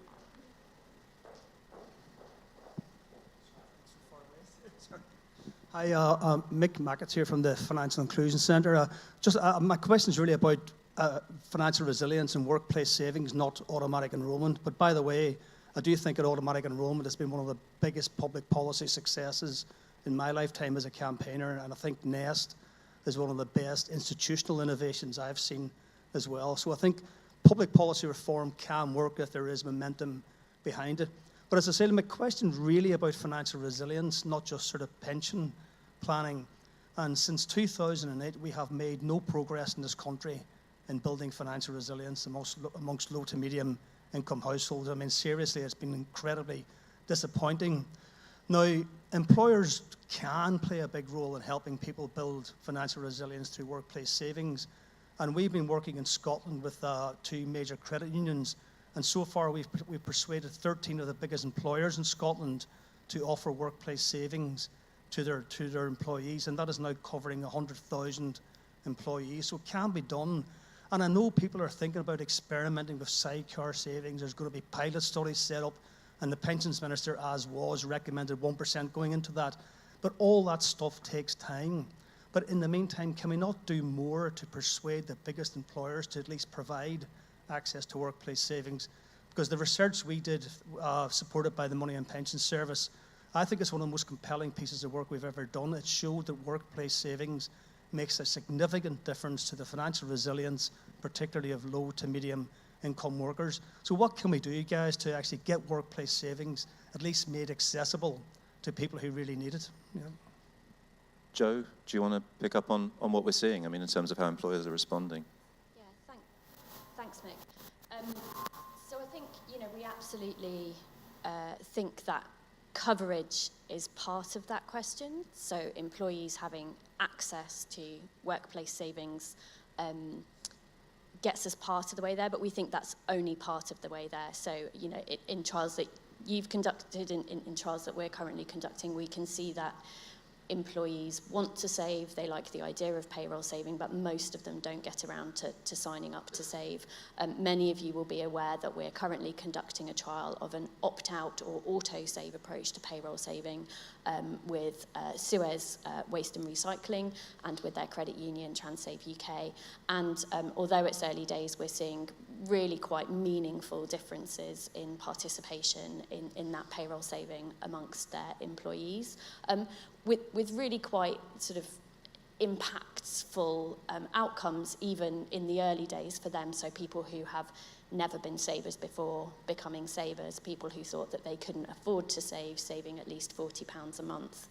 So I think, coverage is part of that, but we have to think about how do we support employees to actually use that tool and benefit from it. And then I think the other kind of consideration that is highlighted through the research on pensions contributions, but is the same when we think about shorter term saving, is around how do we support employers to implement those solutions, particularly those who don't have someone whose job title is financial wellbeing or reward or even HR, but maybe just have an ops person, a managing director, someone who, perhaps isn't that financially secure themselves. How do you scale this? And that's where I think we have to think about the platforms and the services that employers are already using, the systems they put in place for automatic enrolment, the payroll solutions, the kind of interfaces, the relationships they have there.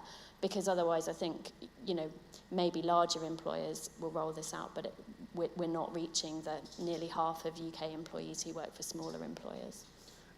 Thank you for that, Joe, because that's a fantastic segue. I was just going to ask one more of our Slido questions, which exactly speaks to that, and I'll throw that at Jack and Alicia if you want to pick it up, which is, obviously a lot of great stuff being done by large employers, but have we seen any examples of innovations or approaches that can get small employers in a position where, as Joe says, they can overcome these barriers and the lack of specialism and the lack of support to be doing more in the way of these sorts of programs?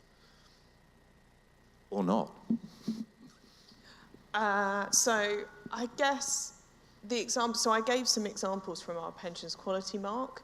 They're not exclusively ginormous employers, and some of the things that we see are really quite sort of innovative and sophisticated and targeted and or really personal. I think that's one of the things that I would say about smaller employers. They do have an advantage in a sense in that they can have real actual conversations with real actual humans, as I described to you all as well. So there is a sort of more human element that's a potential for smaller employers, I think, and we do see things, briefings, teach-ins, lunch and learns, all of those sorts of things that we know about at big employers, but being done on a sort of very personalised, ongoing, almost sort of semi-informal basis that might be a sort of potential avenue for smaller employers. But I'll have to think if there's anything particularly sort of cool that I can think of. I'll have to think if there's really some specific cool stuff that I've seen for small employers. Well, Joe, do you want to add something? We're also struggling for specific examples, but I think the potential for kind of sector-wide schemes is probably something which we need to really, really work on. Yeah, that's a really helpful point. Thank you. We had one more question here from the floor, if we could get a mic over here, and I think this is going to be our last question, I'm afraid, because we're coming up to the end of the panel. Thanks, David.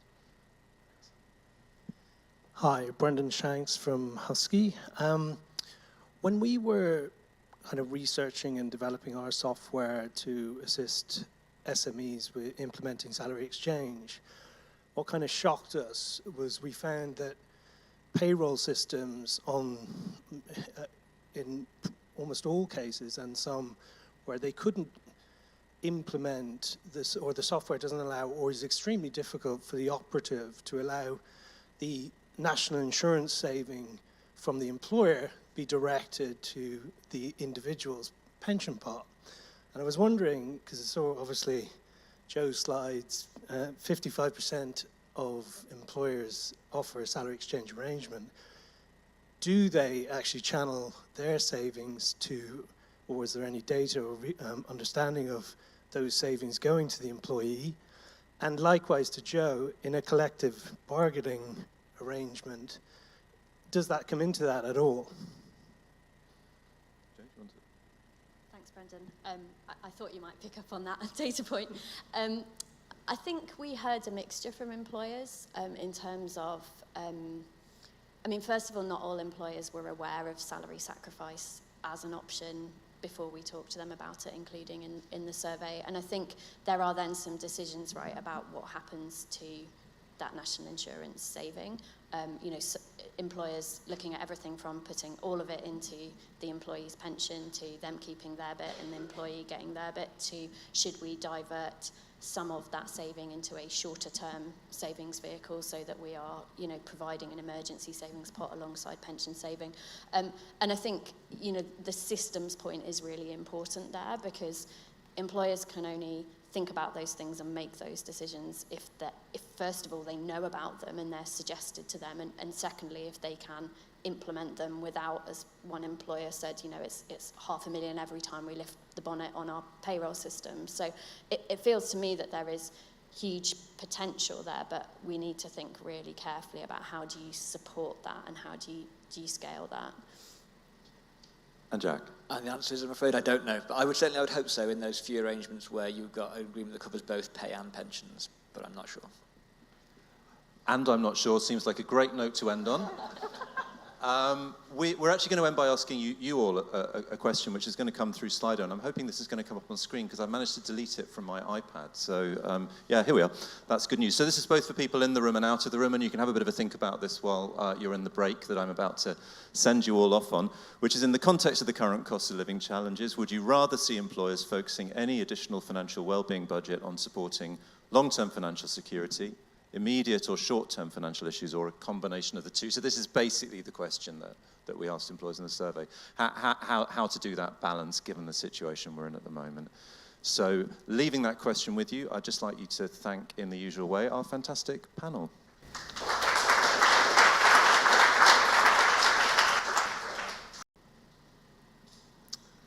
Okay, well, welcome back everybody who's in the room from lunch or who's joining us online if you were with us this morning, or welcome for the first time those who are joining for the first time this afternoon.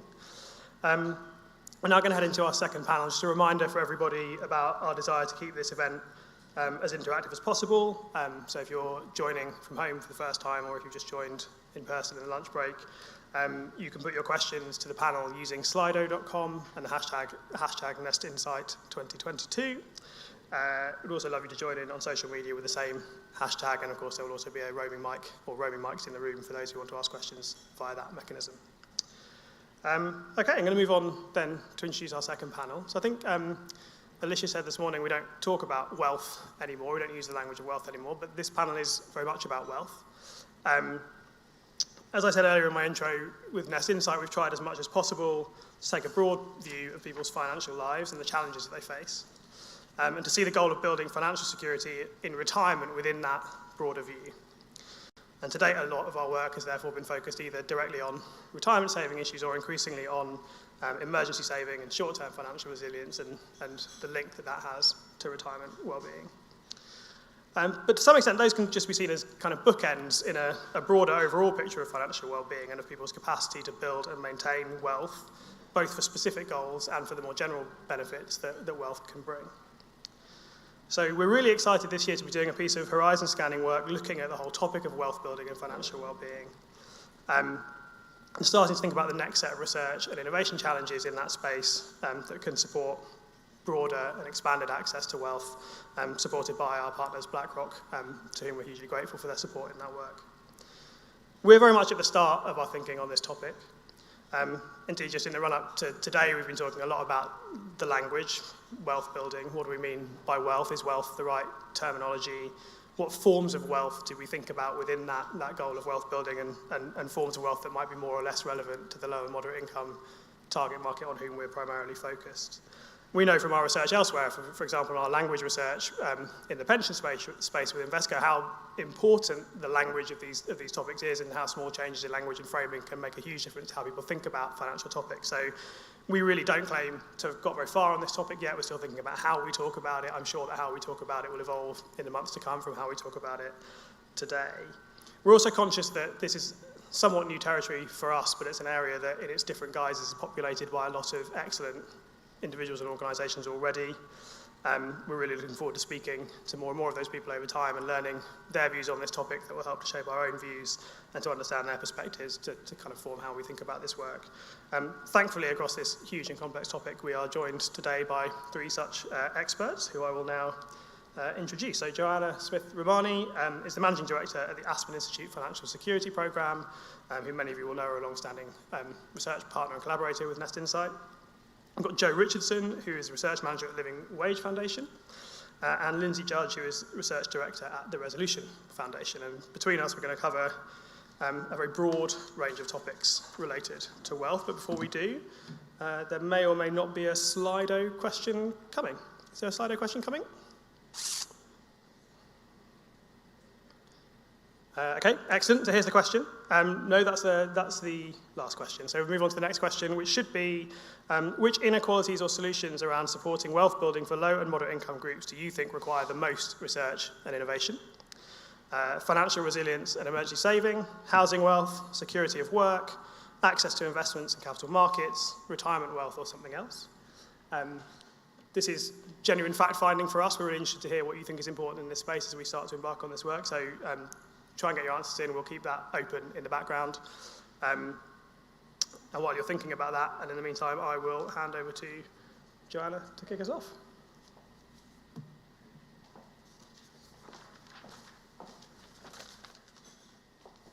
Super. Good afternoon, everyone. As Will said, I'm Joanna Smith-Romani with the Aspen Institute Financial Security Program. We're based in Washington, D.C. I am so excited to be traveling internationally for work, and I haven't really been in a room with this many people in a long time, so this is a thrill in so many ways. But for those of you who don't know Aspen, really quickly, we are a national nonprofit think tank that focuses on how do you equip leaders with the kinds of ideas and networks they need to take action.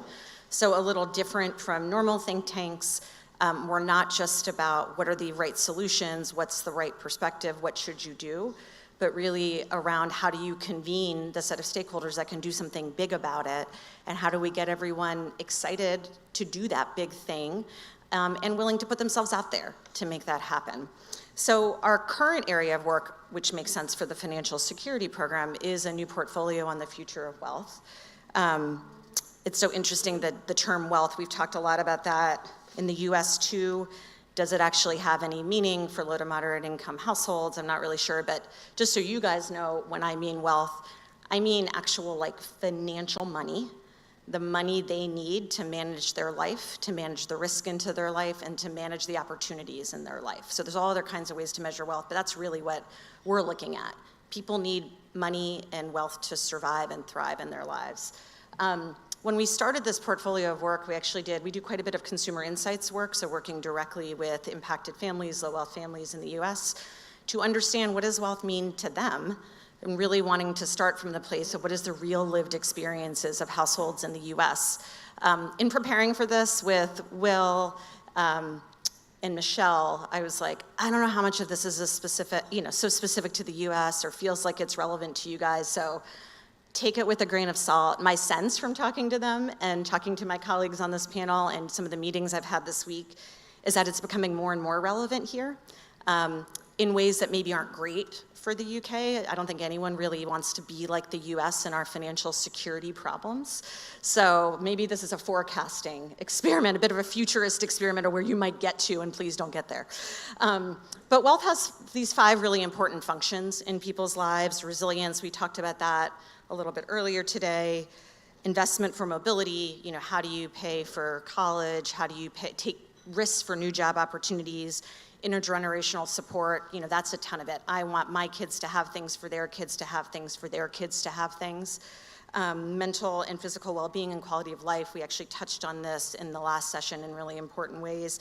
The one thing I'll just quickly say, especially as I've arrived in a country facing a real political and government challenge at the moment, is ownership, voice, and control. Having wealth actually allows you to participate more fully in democracy. And where we are seeing democracy struggle in the US, a lot of it is along the lines around inequality, honestly. In the US, again, very US context specific, I hope you're not here yet, don't let yourself get here yet, but we're on the wrong trajectory, frankly. We haven't seen this much wealth inequality since the 1920s. And as net worth has stagnated for most households in the US, obviously debt has climbed. And I know that's a story here in the UK too, with increasing kinds of debt and different kinds of debt than families have experienced before. There are super major wealth gaps that can't be ignored in the US anyways, around racial and ethnicity wealth gaps, gender wealth gaps, geographical wealth gaps, where you live in the country matters a lot. And importantly, generational wealth gaps. So our youngest Americans are not set to do as well as their parents and grandparents, and that's really tragic and shameful. The last thing I'll say about this is that in the US anyways, it's a majority problem. This isn't a boutique problem, this isn't a poor person problem. This is like most of the country is facing this wealth inequality issue. So we broke down wealth holdings across the different deciles in the country to really show this. So it's really important to note that more than half of US households don't have much wealth, right? We're on like the left side of this grid.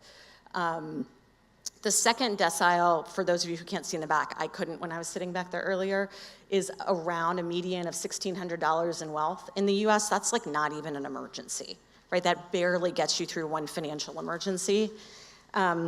And importantly, this first decile, like 10 to 13% of the US right now, is sitting in negative net worth of around $18,000. So we are not even starting from like, oh, they just don't have wealth, let's build it.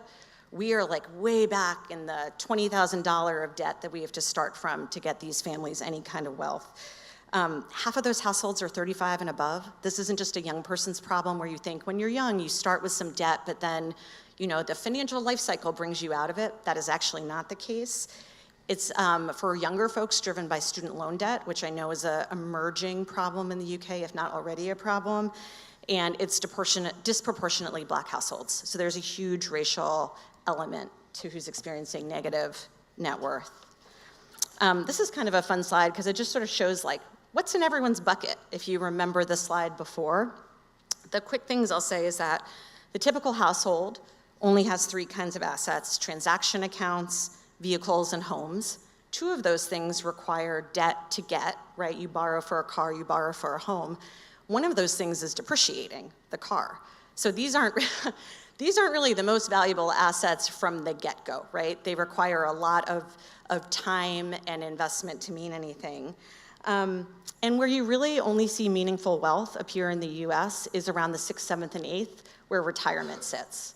So I'm sure our Nest friends will find that very good to know, but we're not seeing real wealth unless you also layer in retirement accounts. And of course, we don't have as robust a kind of inclusive system as you guys have in the UK, even with all the problems we've been talking about today. So it's really necessary, at least in the US context, to acknowledge that this inequality, these disparities, don't come from personal failures. This isn't because Black people or Black women or people that live in the South have done something wrong. We in the US have created, and I don't think this is really different around the world, we decided to prioritize wealth for certain people while stripping it away for other people. So we exist in a country that has a legacy of slavery and genocide. There's huge macroeconomic trends that are making this harder. We spoke about those a little bit during the Chatham House rules. And there's a whole interaction of various systems that are designed to not be inclusive, that are purposefully designed there to harm certain people and benefit others, like our labor markets, our education markets, the way we do healthcare, our capital markets, our housing markets. It's just let me go on and on and on about the set of interacting systems that make it hard to build wealth. And then there's specific barriers that we have to confront and solve for. And the way I bucket these are access to public and private benefits. Both of those, how they interact with each other, how they either catapult you forward or in the absence of them. And we have a lot of occupational segregation. It sounds like that's not totally different here in terms of who has access to retirement schemes, how those schemes are helping people, who do they help the most. That really impacts wealth. There's also increased costs of housing, healthcare, dependent care, education. I've heard about a lot of the cost of living work happening here, so you guys are deeply knowledgeable and aware of that. And then there's just a whole product side. There are kind of bad lending products. We don't have particularly good regulatory supervision of our lending world, and that is deeply harming people. So given that really terrible story I just told you guys, we still are bullish that we can do something about this for the US. And in part, we built this wealth building model to kind of get us there. How do we get a real inclusive wealth building pathways for families? So it starts on the left side, and I really do think this is not US based, right? This is kind of how it works for people where wealth is up to the individual to raise for themselves. So the first precondition is financial stability. It means positive cash flow, right? You every month have more income than you spend. You have to start there, and you don't have debt that's harmful to you. So you have little or no debt, and the debt you have is maybe, you're usually not an asset-producing debt till you get here, but at least it's not harming you. The terms and conditions are good, and you can manage the debt payments. Then you actually have to amass some amount of savings, right? You need to have enough more money every month than you spend that you can actually start squirreling it away. You need an investable sum of money. Then you purchase or make your asset. Sometimes you can purchase it, sort of purchase retirement, right? You invest in the market, you invest in a retirement plan. Sometimes you have to leverage, so you need credit to be able to do that. And we talked a little bit, there was a tension about this in the last panel, but people do actually also need the information and confidence to make these huge financial decisions. It's not the most important thing, but it is not a thing. It's actually essential. And then finally, and where at least in the US we have not spent sufficient time on, we actually have to spend time around wealth protection. How do we make sure retirement accounts don't get drained? How do people's homes, especially in Black neighborhoods and brown neighborhoods, get assessed at the right value so they are actually growing in value over time? You know, how are we not pulling from these things every time there's an emergency? And then the last thing I'll mention is we actually just released, and you can find this on futureofwealth.org, 101 solutions for inclusive wealth building, and we bucketed them by what I just said, right? So unsurprisingly, because of the problems we see in the US, we need a ton of solutions in that first financial stability category about how do we boost cash flows? How do we just make sure people get by and don't get by on debt and credit, which is what we see too much of? Then how do people have affordable assets to purchase? How do we democratize access to the capital markets? Where can people go for kind of micro investing in different kinds of property investments? Then of course, consumer-friendly financing options. I talked about how terribly we do that in the US. How can people get the right kind of confidence, learning, knowledge at the right moments to make wealth building decisions that are big and huge? And then wealth protection, as I mentioned. And finally, and importantly, if you want to do anything that's racially reparative, that actually takes into account, you know, the original forms of slavery and genocide and what we've done in our country over hundreds of years, you actually have to actively do that in policy and in product decision making. So we have a set that very specifically call out how do you do that and make that difference. This is just me promoting the rest of our research. So I will turn it over to other Joe, people call me Joe too, but just to say we have a portfolio of research on this, the original foundations of a new wealth agenda, which has the insights work that I told you about, that is our foundation, disparities in debt being a big racial driver of the racial wealth gap in the US and I suspect other places, and then of course the 101 solutions. Thank you.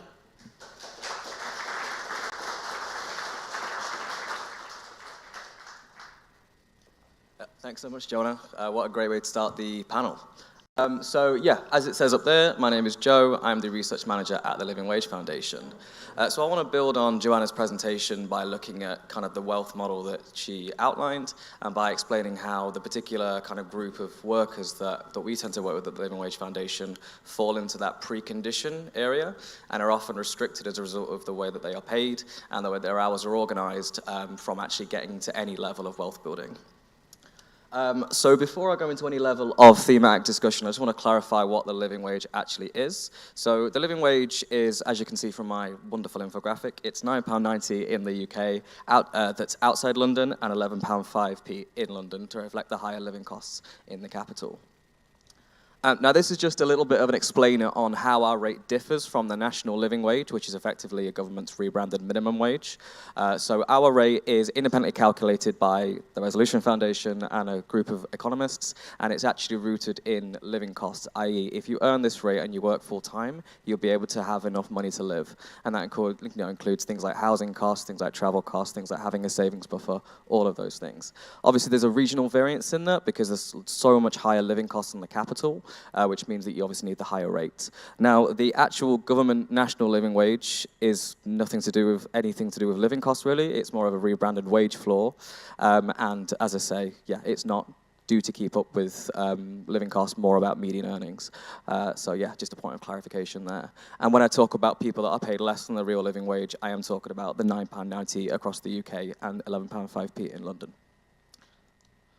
So, onto the scale of low pay as defined by being paid less than the real living wage. So as you can see from the slides, there's currently about 1.6 of all jobs in the UK that are paid less than the living wage, and that's around 17.1% as a proportion. That's 4.8 million in total. Now I just want you to focus a little bit for the moment on the kind of the right end of the graph. So as you can see, there's been quite a significant dip in the amount of low paid jobs. So there was 5.4 in April 2020, and there's now 4.8 in April 2021. So there are three key drivers of this, two of which are positive, one of which is not so much. So the first one is the increased unemployment among low-paid workers as a result of the pandemic.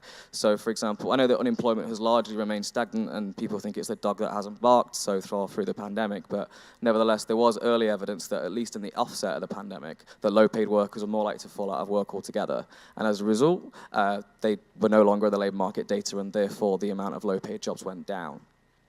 Secondly, and more positively, we've also seen quite significant increases to the national living wage, the wage floor. So it went up from £8.72 to £8.91, and then again to £9.50. And while that rate is going consistently below the real living wage, it does tend to have ripple effects across the income distribution as employers try to maintain things like wage floors. And finally, there's the growth of the living wage movement itself.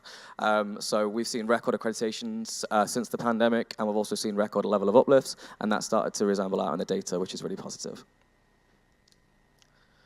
However, so there is sort of two sides to this coin. So while the scale of low pay is going down, the data does suggest that the actual impact and the bite of low pay is actually getting worse. So again, looking at the graph on this particular slide, what you can see is that among low-paid workers, across every single financial well-being measure, things are getting worse. So they're more likely to fall behind with household bills, more likely to skip meals, more likely to be unable to heat their homes, fall behind on rent, and get a payday loan to cover the mortgage, to cover essentials rather. So yeah, I mean, as you can see, it is the cost of living crisis, which is really severely impacting these low-paid workers. And if you look at the different time frames, so December 2020 was where the blue bars were taking place. That was kind of during the pandemic, and the cost of living crisis is making things significantly worse even than during COVID. And it probably is important to stress that January 2020 was when the orange bars, that's the details were on the orange bars, and CPI inflation was around 5.5%. So CPI is currently around 9.1. So you would anticipate that those things have got significantly worse since then, just 6 months on. We plan to actually rehash this level of polling as well, and we anticipate, as I say, it being much worse. However, what about hours? So again, there is two sides to this coin, and while pay is obviously important, so too are hours. So for example, we have a living hour standard, which looks at the amount of shift notice periods that people get, and also the extent to which, if those shifts are cancelled, they get paid properly. So unfortunately, there was no labour market data which could give us this information, so we launched our own sort of unique data set, which we continue to draw from. So what it finds is that, you know, almost half of low-paid workers that do variable hours or shift work get less than a week's notice for shifts, and less than a fifth, just under a fifth rather, get less than 24 hours. There's also a strong likelihood of workers that do shift work getting shifts cancelled unexpectedly, and the vast majority don't get proper payment as and when that does get cancelled. So this is something which really erodes financial resilience because, you know, particularly when it's intersected with low pay. If you think about if you kind of have budgeted for the amount of shifts that you consider that you're going to work in a month, and then next week you plan to work, say, 5 shifts and 3 get cancelled, obviously it creates a budgeting problem, but also your income is massively reduced. And if you're already on low pay, that can be super, super devastating. Now, in addition to the cuts to income, this also has quite a significant impact on costs. So insecure work is costly in the sense that there are actually premiums that people have to pay as a result of the way their hours are organized. So, for example, workers often report having to pay things like higher childcare and travel costs, or having to cancel social plans and occasions, which have ticketing costs as a result of the way their hours are organized. So you think about it, if you get called into work and you have an hour to get there, you then have to sort out emergency childcare, maybe you have to pay for a taxi. It's a lot more expensive than if you were to have that working hours organized enshrined. As I say, this impacts people across the income distribution. But if you look at, so for example, the left side of the graph just here, you'll see there's quite an even split between those paid less than the living wage and those paid above it. However, if you look at the right-hand side, what you see is that the impact is much higher for those that are paid less than the living wage. So they're much more likely to say that have the way that their hours organized mean that they face fluctuating social security payments, increased difficulty in financial planning and budgeting, and also a greater reliance on debt. And so being in low pay erodes financial resilience in and of itself, but when it's intersected with insecure work, it's just a real nightmare. So how does this impact financial resilience more broadly? So unsurprisingly, being on low pay, as I've said, means people are unable to build a savings buffer, and they remain to be in that precondition of wealth and asset building. So that's borne out in the pension data. So for example, the bottom 5 deciles in the UK account for less than 1% of all private pensions wealth. And also the pandemic has made this process worse in terms of the actual wealth inequalities. Because particularly during the onset of the pandemic, what we saw was that there was a lot of forced savings amongst those that were on better pay, who maintained their jobs, who worked from home, because there were so many sectoral lockdowns, people didn't have things to spend the money on. They could have savings instead. On the contrary, for those that were in low-paid or insecure work, they were either wanting to lose their jobs or be on the furlough scheme, and therefore had the complete opposite. They were increasingly reliant on credit and debt to meet their essentials. And as I say, I just want to kind of focus on also on like the level of expenditure, the kind of difference between those that are on low income and those that are on middle to high income. So what we find is that the proportion of low income people's expenditure on things like housing and food costs is much, much higher than the UK average. And that again, having to fork out so much of a portion of your income on essentials does mean that you're unable to get that savings buffer. And finally, just thinking about pensions more specifically. So pensions is a kind of new topic for us at the Living Wage Foundation, but obviously it's something that we are looking to get into a lot more. So research by the Centre for Ageing Better finds that a sharp rise in pensioner poverty since 2010, with almost 1 in 5 pensioners living in poverty. And so as such, we've also piloted a living pension standard, and what that aims to do is to find a gross amount which kind of would give people a decent standard of living into their retirement based on assumptions regarding things like income, housing, demographic shifts, et cetera, et cetera. So that proportion or amount that you need is then sort of converted into a percentage that you need to contribute throughout the career span. So initially, the assumption is that you'll start saving kind of at the very beginning of your career, but obviously we know that's not always the case, particularly for those on low income, and thus we've got a model which allows us to interpolate at different points, so assuming that people kind of start saving in pensions at different points in their career. So we also have a report which will go into a lot more detail than I have just now, and I would have loved for that report to have been released prior to this panel. Unfortunately, it was not. But yeah, some of the things that will be covered in that will be things like how successful auto-enrollment has been, and has there been an increase of those on low pay into have some degree of pension pot.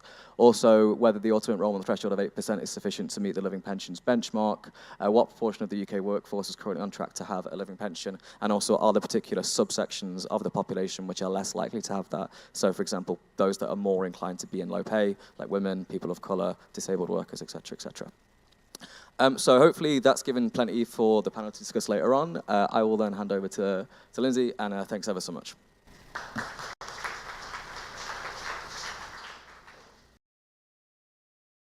Thank you so much, Joe, and thanks, Joanna, both really brilliant presentations, and hopefully mine is complimentary. It's quite interesting hearing about the States, actually, because I've got some perspectives from the UK. So I'm Lindsay Judge. I'm one of the research directors at the Resolution Foundation. I lead our housing work there. For those of you who don't know the foundation, we're an independent think tank, and we focus on living standards for those on low and middle income. And we do a lot of work on housing, a lot of work on wealth. So what I'm going to do today is I'm going to just share with you some of our analysis that we've done, and I've constrained myself to only 5 charts, which again, if anybody knows the Resolution Foundation will know, is spectacularly disciplined of me, but I want to use these 5 charts to sort of just tell you a story.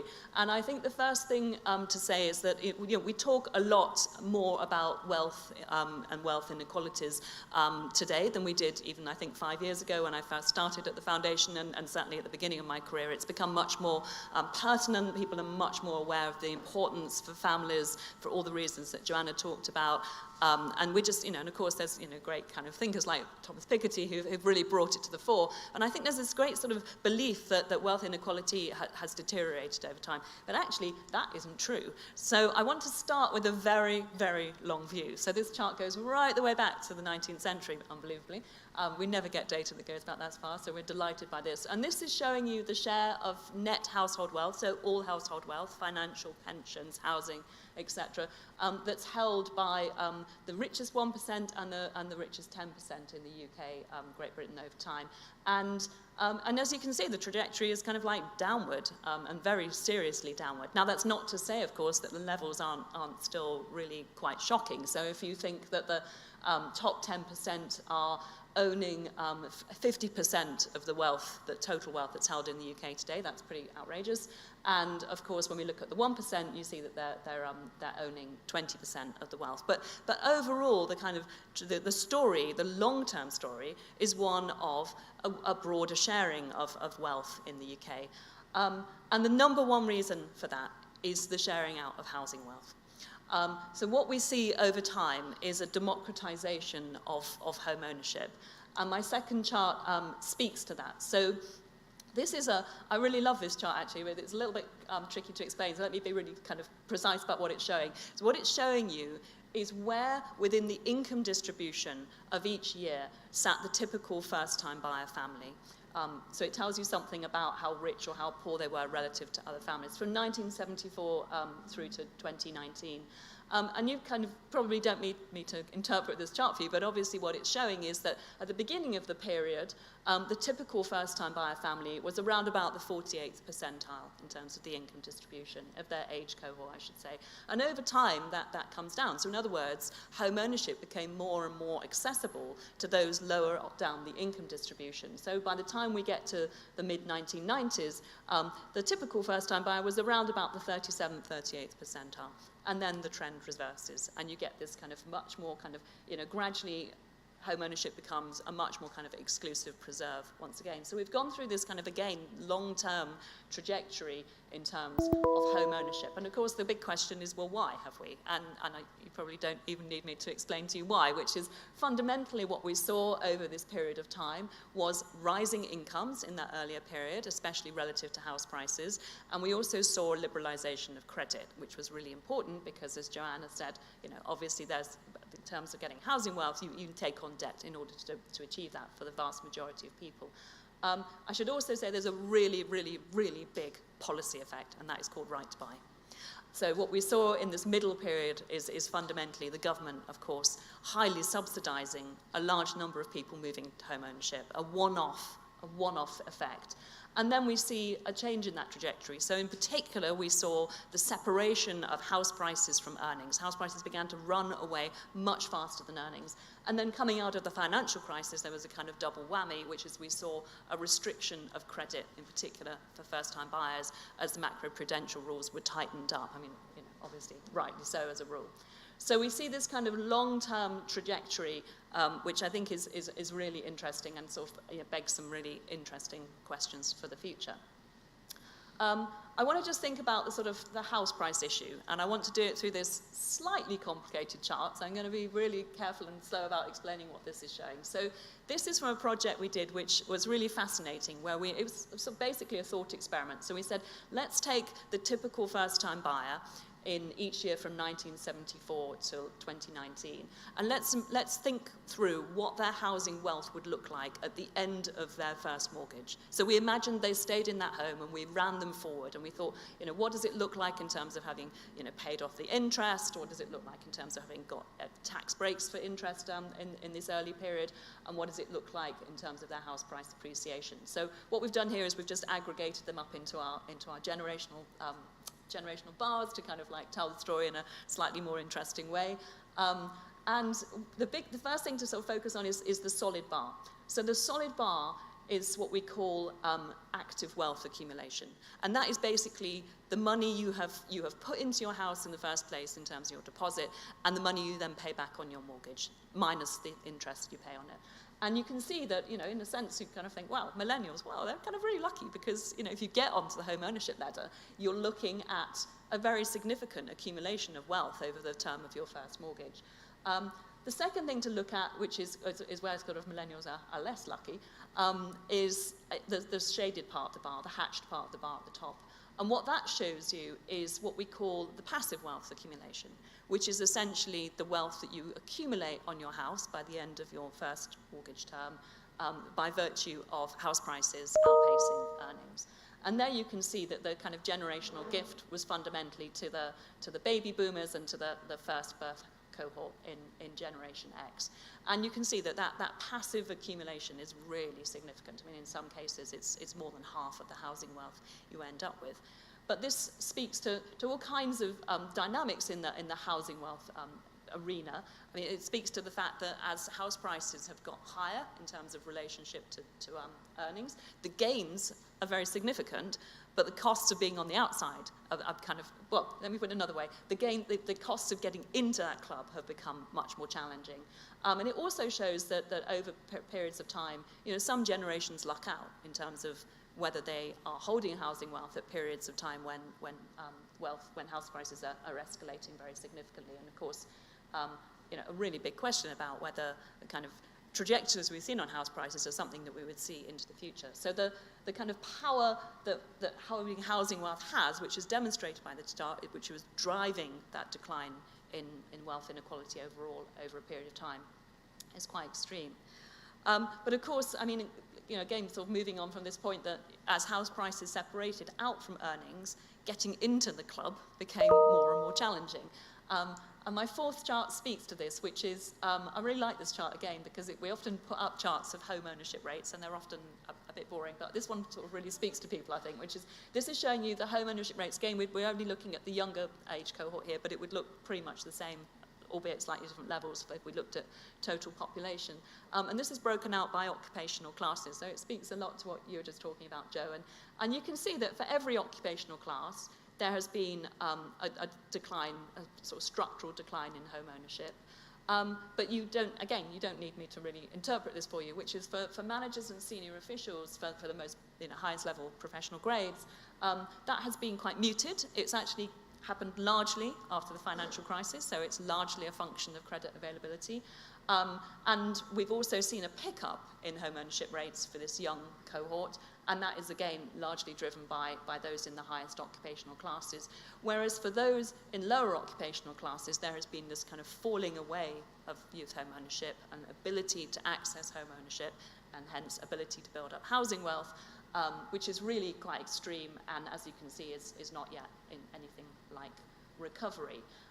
So you get this kind of wedge, you get a much bigger sort of sense of the insider-outsider. And that if I hadn't disciplined myself with 5 charts, I would have put another chart in here, which is that dynamic is very, very much exacerbated by intergenerational wealth transmission.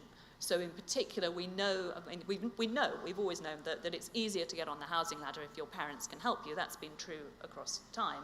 But we know that effect has got stronger, and this chart, I think, sort of speaks to that too. And then my final chart is one which I'm going to build up slowly, and it's kind of, I've talked a lot about different thought experiments we've done and different sort of ways we've sort of played around with data to try and animate our understanding and sort of unpack an understanding of what's driven the kind of rise and fall of housing wealth, if you like, over time, and which types of groups are particularly excluded from assessing, what's the word I'm looking for? Accumulating housing wealth, that's the word I'm looking for. And this is a piece of work we did last year, which was actually looking at the data and looking at people's wealth and ability to enter home ownership. So what we did here was the following, which is we're thinking here about non-homeowners. So our cohort is renters at this point in time. And what we thought was, well, in order to enter home ownership, you need to have 2 things. You need to have savings in order to pay for your down payment, and you need to have an income that allows you to service your mortgage. And of course, those are highly regulated coming out of the financial crisis. So this is a kind of grid where we're sort of, what we've marked on here is the lines which show you the typical deposit required to buy the first-time buyer house, average first-time buyer house in the UK, GB, and the typical earnings you'd require in order to service the mortgage. And then what we can do with this is we can drop in, I don't think you can see that, there's lots of little grey dots, but I will mark them off in a sec. We drop in the actual data from the Wealth and Asset Survey. So we can see in there, we can see people's earnings and we can see people's savings, and we drop them in and put people into these quadrants. And this is what we found, which is 4% of this population that we were looking at had sufficient earnings and savings to buy the average first-time buyer house in their region. Now we've slightly changed the underlying mechanics here. To which I think, it's fair to conclude that if you have the money, you go out and buy a house. And when you see those figures on appreciation, I think it's completely understandable. And when you think about what the options are in the private rented sector in terms of stability and quality, then it would be almost a no-brainer not to do that. If you look at the 2 sort of on the diagonal here, where sufficient savings but your earnings aren't sufficient, and sufficient earnings but your savings are too low, you can see that the bigger challenge there is the deposit. So it's quite unusual to not have sufficient earnings to be able to service a mortgage but have sufficient savings. But it is not that unusual to have not enough savings. But of course the real standout on this chart is the 80%, 4 out of 5 of this young cohort that we were looking at, who have neither the earnings or savings. They're both too low. And I think what was really fascinating here, and I'm not sure it's quite shows up because the dots don't come out, is when we did this exercise, what we thought we'd do is we would play around with the sort of assumptions we'd put in here in terms of like how much smaller your deposit could be, or what would happen if you saved at a faster rate. And we thought what we'd be able to do is basically move people beyond this possibility frontier into this top category. Well, the bottom line is you can't really do that. So the various scenarios we tried didn't work because fundamentally so few people have anything that like a significant amount of savings that would get them even close to that home ownership frontier.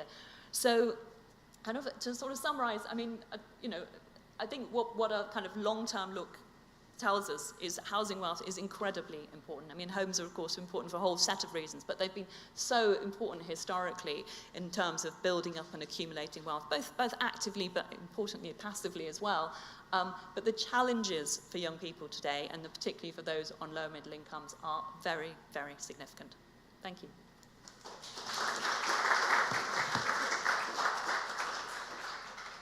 Thank you to all three of the panelists. I have to say, I've been really looking forward to this panel ever since we kind of came up with the idea, because I thought it would be very thought-provoking, and I am still of the view that it was extremely thought-provoking. I hope others in the room felt that way as well. I feel like we could have given each of you an hour, and then a whole other hour for me to chat to you, and then probably a whole other hour for the audience here and streaming at home to chat. But I will take at least one or two questions myself, if that's okay, and then I will hand over to the room. So I guess my first question is, look, if you look at the framework, this is a question to all of you, if you look at the framework, Joanna, that you laid out, it's kind of bewilderingly massive and complicated. And we've touched on one bit of your precondition and one asset class in this session, and that leaves a whole load of that picture untouched. And we sort of know in the public policy space that there have been certain times where a really ruthless focus on one topic, like universal access to retirement saving, or increasingly, I think in the UK, beginnings of more of a focus on emergency saving, you can make real progress. But how do you make progress against the whole picture? What are the sort of mechanisms for doing that, or is it even right to try? Or should we actually kind of try and leave this to the individual specialists in the individual areas and sort of hope that we make incremental progress, kind of one topic at a time? And maybe Joanna, I'll start with you, and then welcome views from Joe and Lindsay as well. Yeah, thank you. That's a really good question. So I'm sad you think it's complicated, because that's our most simplified version. Because this is actually quite complicated. I mean, to your point, I'm sort of joking here. Part of why we build these frameworks at Aspen, because we are really in the business of leadership, is that precisely what you said, that kind of all the things have to happen. It's to use a drinking metaphor, it's like we need the perfect cocktail, because all the things interact in a way that either work really well for working families or insufficient because they're not all happening at the same time for them. So our goal is to not say just focus on housing, or just focus on retirement, or just focus on emergency savings or something. And the reason that slide I chose, I love that you were like, I only did 5. I also had to be like, what are the essential slides? The one that has all the icons of what people's portfolios look like is because the richest people in our country have all the things. You need a mixed portfolio. I don't expect everyone to get up to like the 1% that has 50% of our wealth, but we need to make some progress towards it.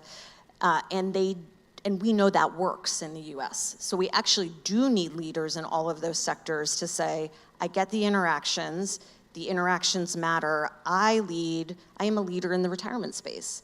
And so when I go to our 101 inclusive solutions, or our whole retirement portfolio, or look at the work that you guys are doing here, which we've been really inspired about in the US, what is my thing to do as like the head of Prudential? It is really the answer. And so it's not simple work. And we expect that it takes time, and it's big tent stakeholder building. Great, thanks. And Joe?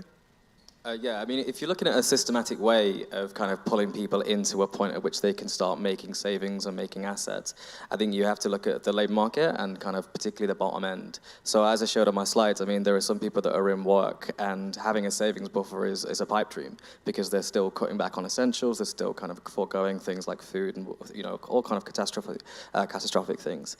So I think if we can sort of address that, that will help a large section of those in the lowest income decile get to a point at which they can save not necessarily to, as I said, to Joanna's point, to get to the 1%, but can save and have that buffer and get to a level of comfortability when they're doing it. So as I say, I think we've seen kind of with the growth of insecure and casualized work after the financial crisis, that work has become something which isn't necessarily a conduit out of poverty. So the growth of in-work poverty has been quite marked over the past 10 years. I think the most recent IPPR analysis found it to be around 17%. And I would imagine, given the way that the cost of living crisis has happened, that it's going to get worse before it gets better. So I think addressing things like low-paid, casualized, and insecure work and giving people that solid, stable, predictable income will be really important. Great, thanks. And Lindsay? Well, I would definitely second what you just said about in-work poverty. We've looked at that a lot, and that it's really shocking, actually. I mean, I'm going to give you a very big macro answer, which is sort of like simple, but also, of course, incredibly complicated. So I think I would point to two things, which is, I mean, fundamentally, this is about inadequate incomes. It goes back to the labour market point, and it's also about the intergenerational transmission of wealth and the concentration of wealth. So, I mean, on the first, I think you've just got to recognise we had an absolutely dismal decade and a bit of income growth in the UK, and fundamentally that's about productivity. So you have to look kind of, every time you find an answer, you look further and further and further back, but it is about productivity, and we really have to do something to fix that, because without that we are not going to get the pay growth. But we also have to fix the distribution issues, which Joe's already alluded to, and I think in particular one of the things that we've done a lot of work on at the foundation is around pay progression. And we know that people get stuck in low pay, no pay situations, and we have to find solutions to that, and that looks like something like training and re-education, and we also have to think about adequacy of benefits. I mean, it's always really humbling when you hear about the States. You think we shouldn't be complaining about benefits in the UK, but we do complain about benefits in the UK, and we should. And then the other thing on adequate incomes to think about, which goes back to housing, is, of course, if you're in this home ownership club, especially in a period of low interest rates, and even though they're going up a little bit, we're still in a period of low interest rates, your housing costs are really quite low. If you're a renter in the UK, especially in the private renter sector, you're spending on average more than a third of your income on your housing costs. So, how on earth are people able to save with those kinds of housing cost pressures? So that's my first thing on inadequate incomes. And my second thing on the intergenerational transmission of wealth is, we just have to get really serious about wealth taxation, I think, in this country. Okay. I really want to ask you some more questions, but I'm going to go to the audience in the room and online to see what questions or comments people might have, and then if I can, I'll maybe come back to some of mine afterwards. So I think, Jonathan? Thanks for, again, a really interesting set of presentations. Question, I think, perhaps for you, Joanne. You mentioned retirement wealth draining, which I believe is probably the ability to dip into your retirement account, which I think is allowable in the States. This sometimes comes up as a sort of public policy kind of hotspot occasionally, particularly during cost of living crisis. I'd just be interested in your experiences as to whether you broadly think that's a good thing or not. Yeah, so Michelle and I were actually just talking about this before the panel. In the US, you can go into your retirement account. There are some purposes under which you are allowed, and sometimes under which you just do it, and then sometimes it's taxable, sometimes it's, it's all kinds of things to try to dissuade you from doing it, but yet drainage happens all the time. Technically speaking, like from a how money works standpoint, you should never do it, because you need it to sit there, and that's how it grows, and that's how you have sufficiency when you're older. Where it maybe works the best, and this is still me saying, please don't do it, is potentially around an asset purchase, right? Borrowing out of it for homeownership, for example, where that asset is expected to appreciate in a way that won't match the market, but is actually really good and important and part of diversifying your portfolio. And homes are a big part of intergenerational wealth, and then you leverage it in the US anyways to pay for college. Often people are taking out second mortgages, or they're at least, co-signing onto loans because they have this big asset. So owning a home, as Lindsay keeps saying, is like so central to how you manage your own financial risk over your lifetime in the US, that it's a thing that needs to happen if you're ever going to really be financially secure. So that might be like the rare condition, short of like huge medical issue, which again is very US specific about the way we do our healthcare. If like no one's gonna pay for you to get cancer treatments, I'm not sure what you do truly. That's like grim and awful, and that's the shameful way our country operates. But in terms of what would be a positive use, that's the best I could come up with. But I don't know that it's particularly great policy that we allow for it. So I'm actually just going to pass a version of that question with an addendum to Lindsay, because I'd just be interested.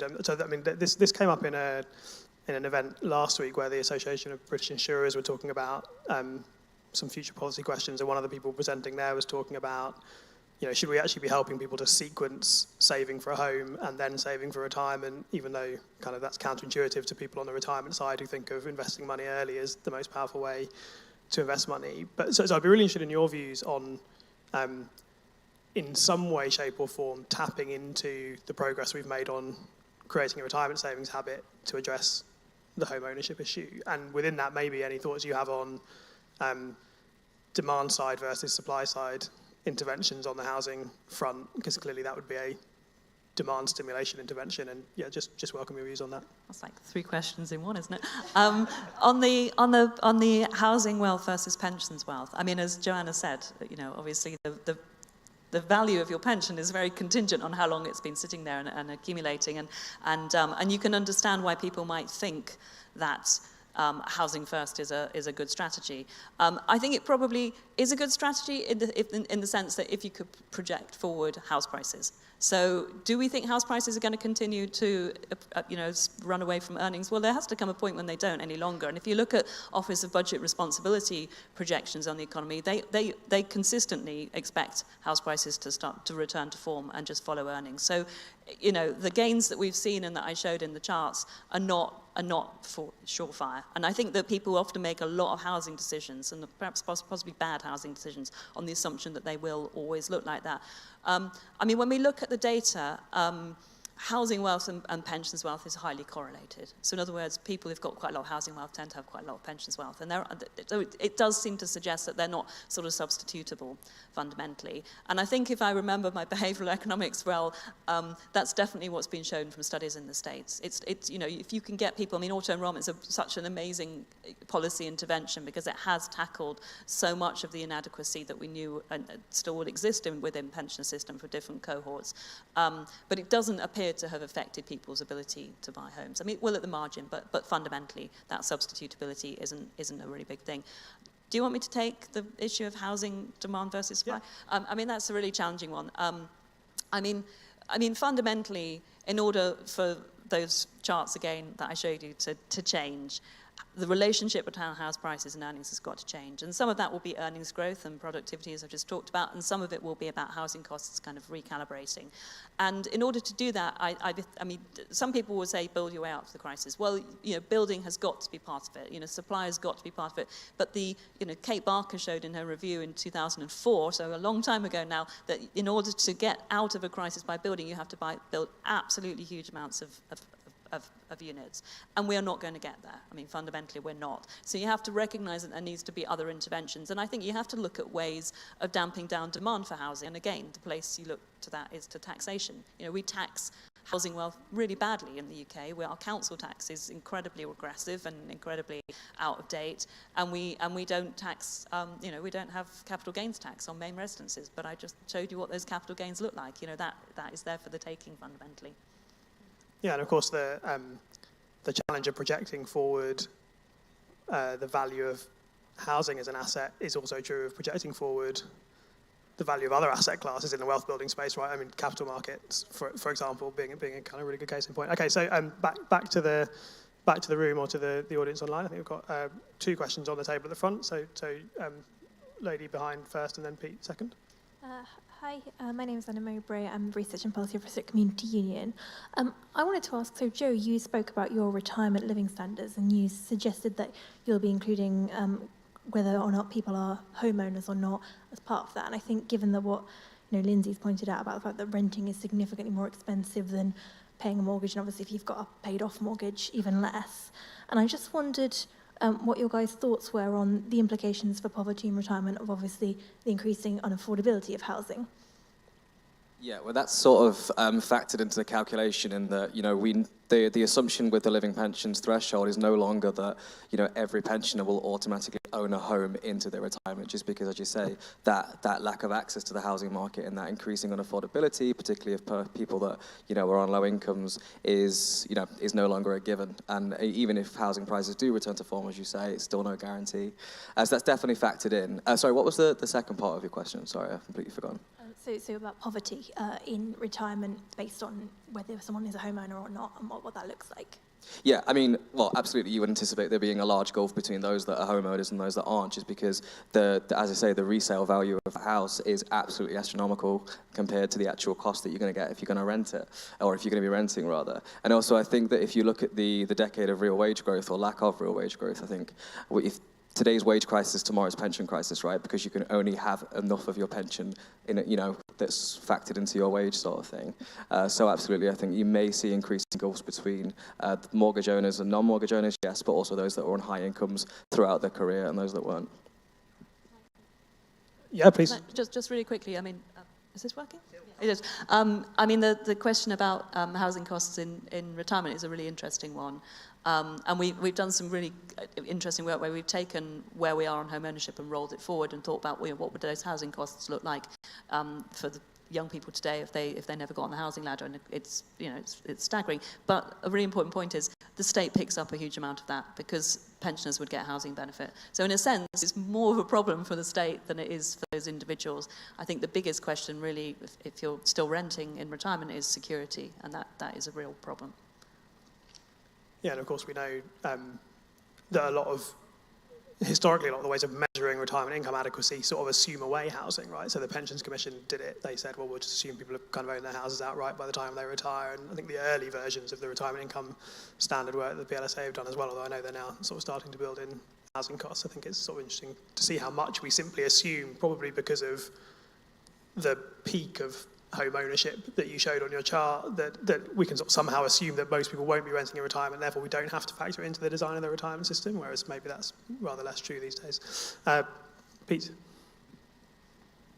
Is that on? Yeah, okay, thanks. It's just building on that point. I mean, I think work that we did at Scottish Widows was suggesting that the average rent around the country is around about 40% of the average pension income. You know, so if you don't own your own home outright, when you retire, a large part of your pension that you've saved up for is going to go away on rental costs, notwithstanding that some of that will be benefits. But we're seeing an increasing trend as well, you know, towards people having lifetime mortgages. So it's not just rent. House prices are getting to the point that they're so high that people are taking out mortgages that are running right through their retirement. So you could see a substantial amount of your pension income going away on a mortgage.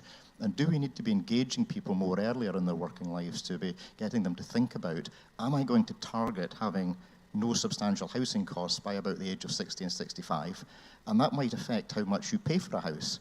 You know, you might want to get a mortgage or a house that you can afford to pay off by the time you get to retirement. But it doesn't seem to me we're having those conversations with people about the importance of home ownership at retirement, and maybe we should be. I don't know. Does the panel have thoughts on that? One thing, I mean, I will let the people that are here answer that about what that means here. I mean, part of what I take from Lindsay's and Joe's presentation is that it just may not be a choice in terms of what housing prices are and how long you need to stretch out your mortgage so that you can afford any of it. I think that's more and more where the country is likely headed, or at least for now, while the housing prices stay where they are, but you all should be accurate about it. Related to people going into their retirement age with mortgages, though, in the US, we're seeing a steep increase in just other debt when they're in retirement age. So most of the predictors about what you need for when you retire assume no housing payment, housing upkeep, but no payment and taxes, and presume no other debt. But we're seeing increased retirement with all kinds of debt, including student loan debt that they took on for their children. We will now see with this middle generation, people who are probably sitting on their own debt when they are actually retiring, which is even more shameful and frightening. And of course, medical debt in our country, which is not the same here, but maybe turning that way, you know, depending on where your NHS system goes. So that is super frightening from what is then the actual sufficient amount to retire on, and can you even make it there given all the stuff that Joe and Lindsay have been talking about? Any follow-up? Yeah, I mean, just a brief follow-up. I mean, the analytical exercise we did that I showed you, where we took the average first-time buyer and kind of rolled them forward. The rationale for doing that, or the impetus for doing that, was because we were recognizing that so many people were entering home ownership only by having very, very long mortgage terms, and actually, it does make a difference, but the impact of that is tiny, actually. The thing that is overwhelmingly kind of crushing and difficult is the deposit barrier and the house price and the mortgage you have to pay off. So it is material, and it's definitely material to individuals who are in that situation in retirement. I think I would imagine lots of people do that, they have that kind of behavior because they just have this expectation that house prices will continue to increase. And if I can resort to anecdote, I quite often tell this anecdote, so maybe people in the room have heard me tell it, which is a couple of years ago I sat on something called the Affordable Homes Commission, and as part of that we ran some qualitative focus groups with private renters who were sort of on the cusp of home ownership. So they were, there was a realistic prospect that they were going to become homeowners. And one of the questions in the group was, do you want house prices to rise or fall? And everybody said rise. And it was absolutely extraordinary. It's like turkeys voting for Christmas. And the reason why they said that was because they thought, once I'm in the club, I want those returns that I've seen other people have. And so I think that there's definitely, if we're thinking about sort of education, I think there's definitely education that needs to be done to kind of temper people's expectations about what the returns are likely to be on housing wealth in the future. So I'm going to take a couple of questions from the streaming audience. I'm going to start with, has any country that we know of between us on the panel, or indeed anyone in the audience here, has any country kind of got this right? What are the models that we could look at elsewhere around kind of wealth building? Joanna? Oh my gosh, I mean, not mine. I don't know. I mean, I think countries, what we should be looking at, possibly, one way to approach this is countries who have a stronger social contract with individuals. And so, like in the US, you literally don't expect to get pretty much anything from the government, maybe Social Security, but even now, who knows if it'll be there for me. And so all of the risk is on myself. I need to have enough money for my lifetime to do all the things I want to do and all the things I have to do. And there are other countries, and I would think of the UK in this bucket, although I don't know, hearing everyone talk, I'm not sure if I should, but there are countries that are even sort of more socialized than the UK, where the amount of wealth an individual needs is much less because so much is given to you, through taxes and your payments, but the values of the country say something different, it's a whole different culture than the US, right? So I don't know if they've gotten it right, but actually the amount a single person, like a household, needs to have is wildly different because of what the country gives you and you can rely on. So I'm going to, in the UK, if we're not sure what to do about social policy, we look at Sweden, always. And we have our resident Swede in the room, Stefan. You and I have talked a bit about some of this cultural stuff before. Do you have any kind of comment on that?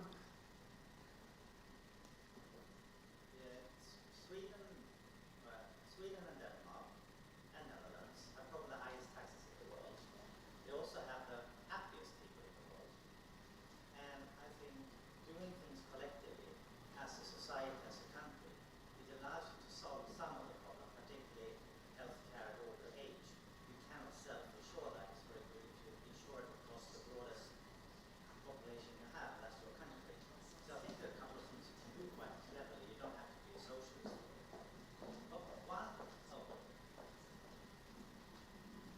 Oh, I thought it would work. But one question I have, actually, when I'm saw the data for the US, I love your optimism, by the way, but if the system doesn't work for 60-70% of the population, are we not running a risk that democracy will stop working as well? Yes, that is the way at the Financial Security Program we are trying to make this problem more urgent, is to, through evidence and through culture and values, show the deep connection between our wealth inequality, our financial insecurity in the country, and the lack of essentially a functioning democracy we have right now. But you are 100% right. Any more questions in the room? If not, I'm going to offer each of you a choice of 2 questions to close out. So you can either answer, what are the causes for optimism? What do you feel hopeful about in this space? Or you can answer, if you had a magic wand and could wave it for one policy intervention that you think would help in either your own area or the broader area of wealth building, what would it be? So, Lindsay, perhaps I'll start with you. You can either tell us why we should be optimistic in this space, or what you would do from an intervention sense to change things. Well, I think it goes back to what I said at the beginning, which is we're talking about wealth, right? And we're talking about wealth inequality.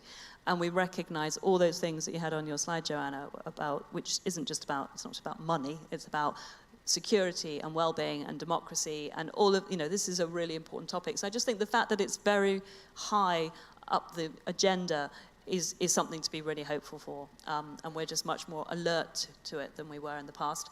I mean, in terms of, and what one would hope that would lead to is policy intervention, and I would again just point to taxation on that. I mean, we know that there's charts you can draw that show how housing wealth and other types of wealth have increased in value, so dramatically over time, and you can look at the wealth tax line and it's completely flat. And just, even a little adjustment on that would be a serious kind of correction. It would put money into the exchequer for redistribution, and it would also damp down demand for certain products like housing. So I think that there is stuff to be hopeful for, but wealth taxation is politically quite a hot potato. Great, thanks. And Joe? In terms of something I would be slightly more optimistic about, I would say we actually might get the employment bill sometime soon. So we've had about 1,000 reviews of the world of work. They all say the same thing. Workers got increasingly insecure, real wage growth has been fairly flat, if not negative, and everything is pretty damn rubbish, basically. So I would hope to see that coming in soon, albeit, I mean, with the political chaos that's going on at the moment, it may be pushed down the line even further. But nevertheless, if we do have that review of work and can actually make systematic improvements to the labour market, I think that would be a really positive step. Great, and last word, Joanna. So I am an annoyingly optimistic person. So I wouldn't do this work every day if I didn't actually think we can make progress. And where we see progress on our side is actually real, I think, genuine private sector interest, both in terms of what is their role, what do they need to be doing, but also where can they use their influence on policy change. That's the only way that'll happen in the US. We have a deeply dysfunctional government, as everyone here knows, and it has to, I think it needs to be outsider pressure in, and I don't think it'll be sufficient just from grassroots. The one other thing that I actually really think we have to do in the US is we need to have Medicare for all. Like, we need that is such a driver of problems in the US when you think about, when I look at other countries and think about what they have, even as imperfect as it is, without healthcare for everyone that is sufficient and good, and thinking about your point, like, that's just fundamentally, we're never gonna make huge progress on wealth and wealth equality.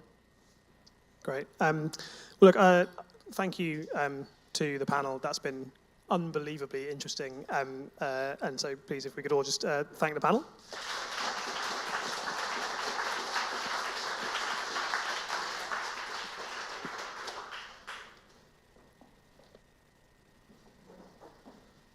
Okay, so I just have a couple of sort of final closing remarks, and then I'm going to ask Claire Chamberlain from BlackRock to come up and close the event, and then hopefully you will stay with us and have a drink and a bit of food afterwards. So the first thing is we asked you a couple of Slido questions during the day, and I'm hoping that the results of those are going to come up shortly.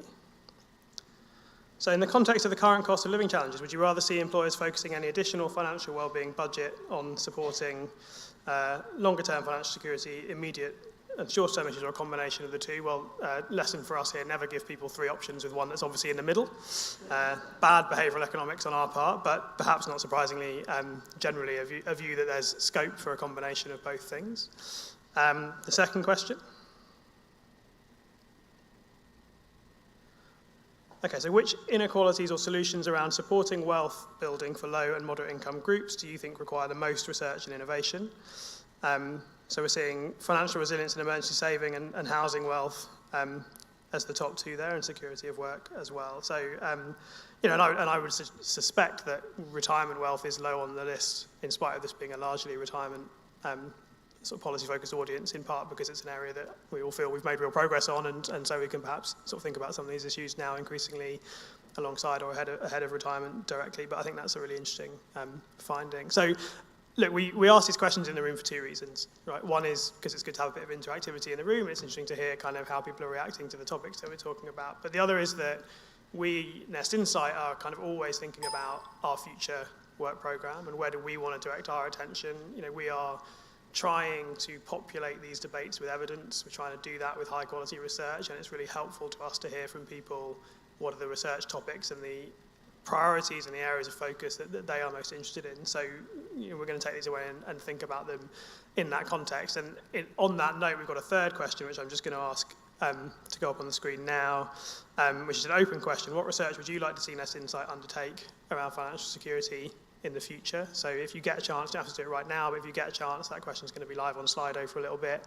We would like to hear your views on that, and we are actually going to be going out and talking to a number of people over the next few months to sort of try and gather views on this as well, both to inform our future work programme and specifically on this whole topic of wealth building. So many of you can expect to hear from us in that context in the near term. Okay, so just a couple of final comments from me. Firstly, I hope everyone's found today as interesting and stimulating as I have. I think there's been some really interesting and provocative discussion, so that's been great. You can find more information about the work that we're doing in this space at the Nest Insight website, and if you want to know any more, please do get in touch, insight@nestcorporation.org.uk. We'd love to hear from you to talk more about what we're doing or to talk about ways in which we might work together. Next thing for me to do is just to reiterate a couple of thank yous. So I want to thank the venue. I think many people have said it's a really beautiful place to hold an event. I think it's been great, so thank you to everyone at the venue. Thank you again in particular to the Nest Insight team, everyone who's been involved, and the wider Nest team who volunteered to help today in a whole variety of ways. Thank you to our speakers and panelists. I think have done a great job, and certainly all the discussions I've been involved in the breaks and at lunch have suggested that people have found those to be really interesting. And finally, thank you again to our partners, particularly our strategic partners, BlackRock and Invesco, without whose support we wouldn't be able to do any of these things, any of the work that we're doing or any of these kinds of events, which is a good basis on which to hand over to Claire Chamberlain, who is the co-head of Global Social Impact at BlackRock, who's just going to say a few words to finish us off. So, Claire, over to you.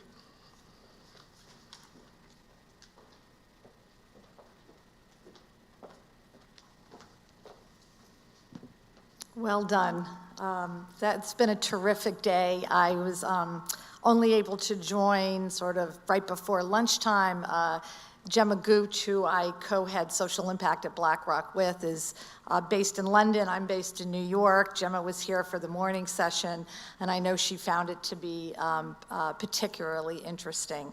And frankly, it's deeply satisfying as a funder to witness a gathering like this and to listen and learn and have a real-time appreciation for the importance of the challenge at hand and the number of actors across sectors that need to mobilize to address that challenge. It's multidimensional.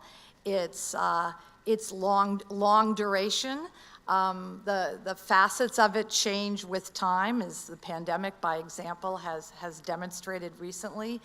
And we at BlackRock, at Social Impact, which is the firm's philanthropic effort, we have for the last couple of years seen the opportunity in that challenge and have wanted to really explore with influential thought partners like Nest to explore what solutions can look like and how can we help people during their lifetime as well as at the end of their lifetime, but how can we help people create greater financial security and stability, which we know, I don't have to tell this group, we know are absolutely cornerstone to successful, productive lives and frankly to successful societies. That's been mentioned on numerous occasions here today. So knowing that I stand between you all and a glass of wine or a beer, I'm going to keep this really short and just say thank you to Will and the entire Nest team, some of whom are here today, others of whom have worked behind the scenes as the team does. I also want to thank each of the panelists, our keynote, our moderators, and everybody who has come to listen and participate with questions. And also the people who are watching virtually. It truly takes a village, and we're all part of that. So thank you very much.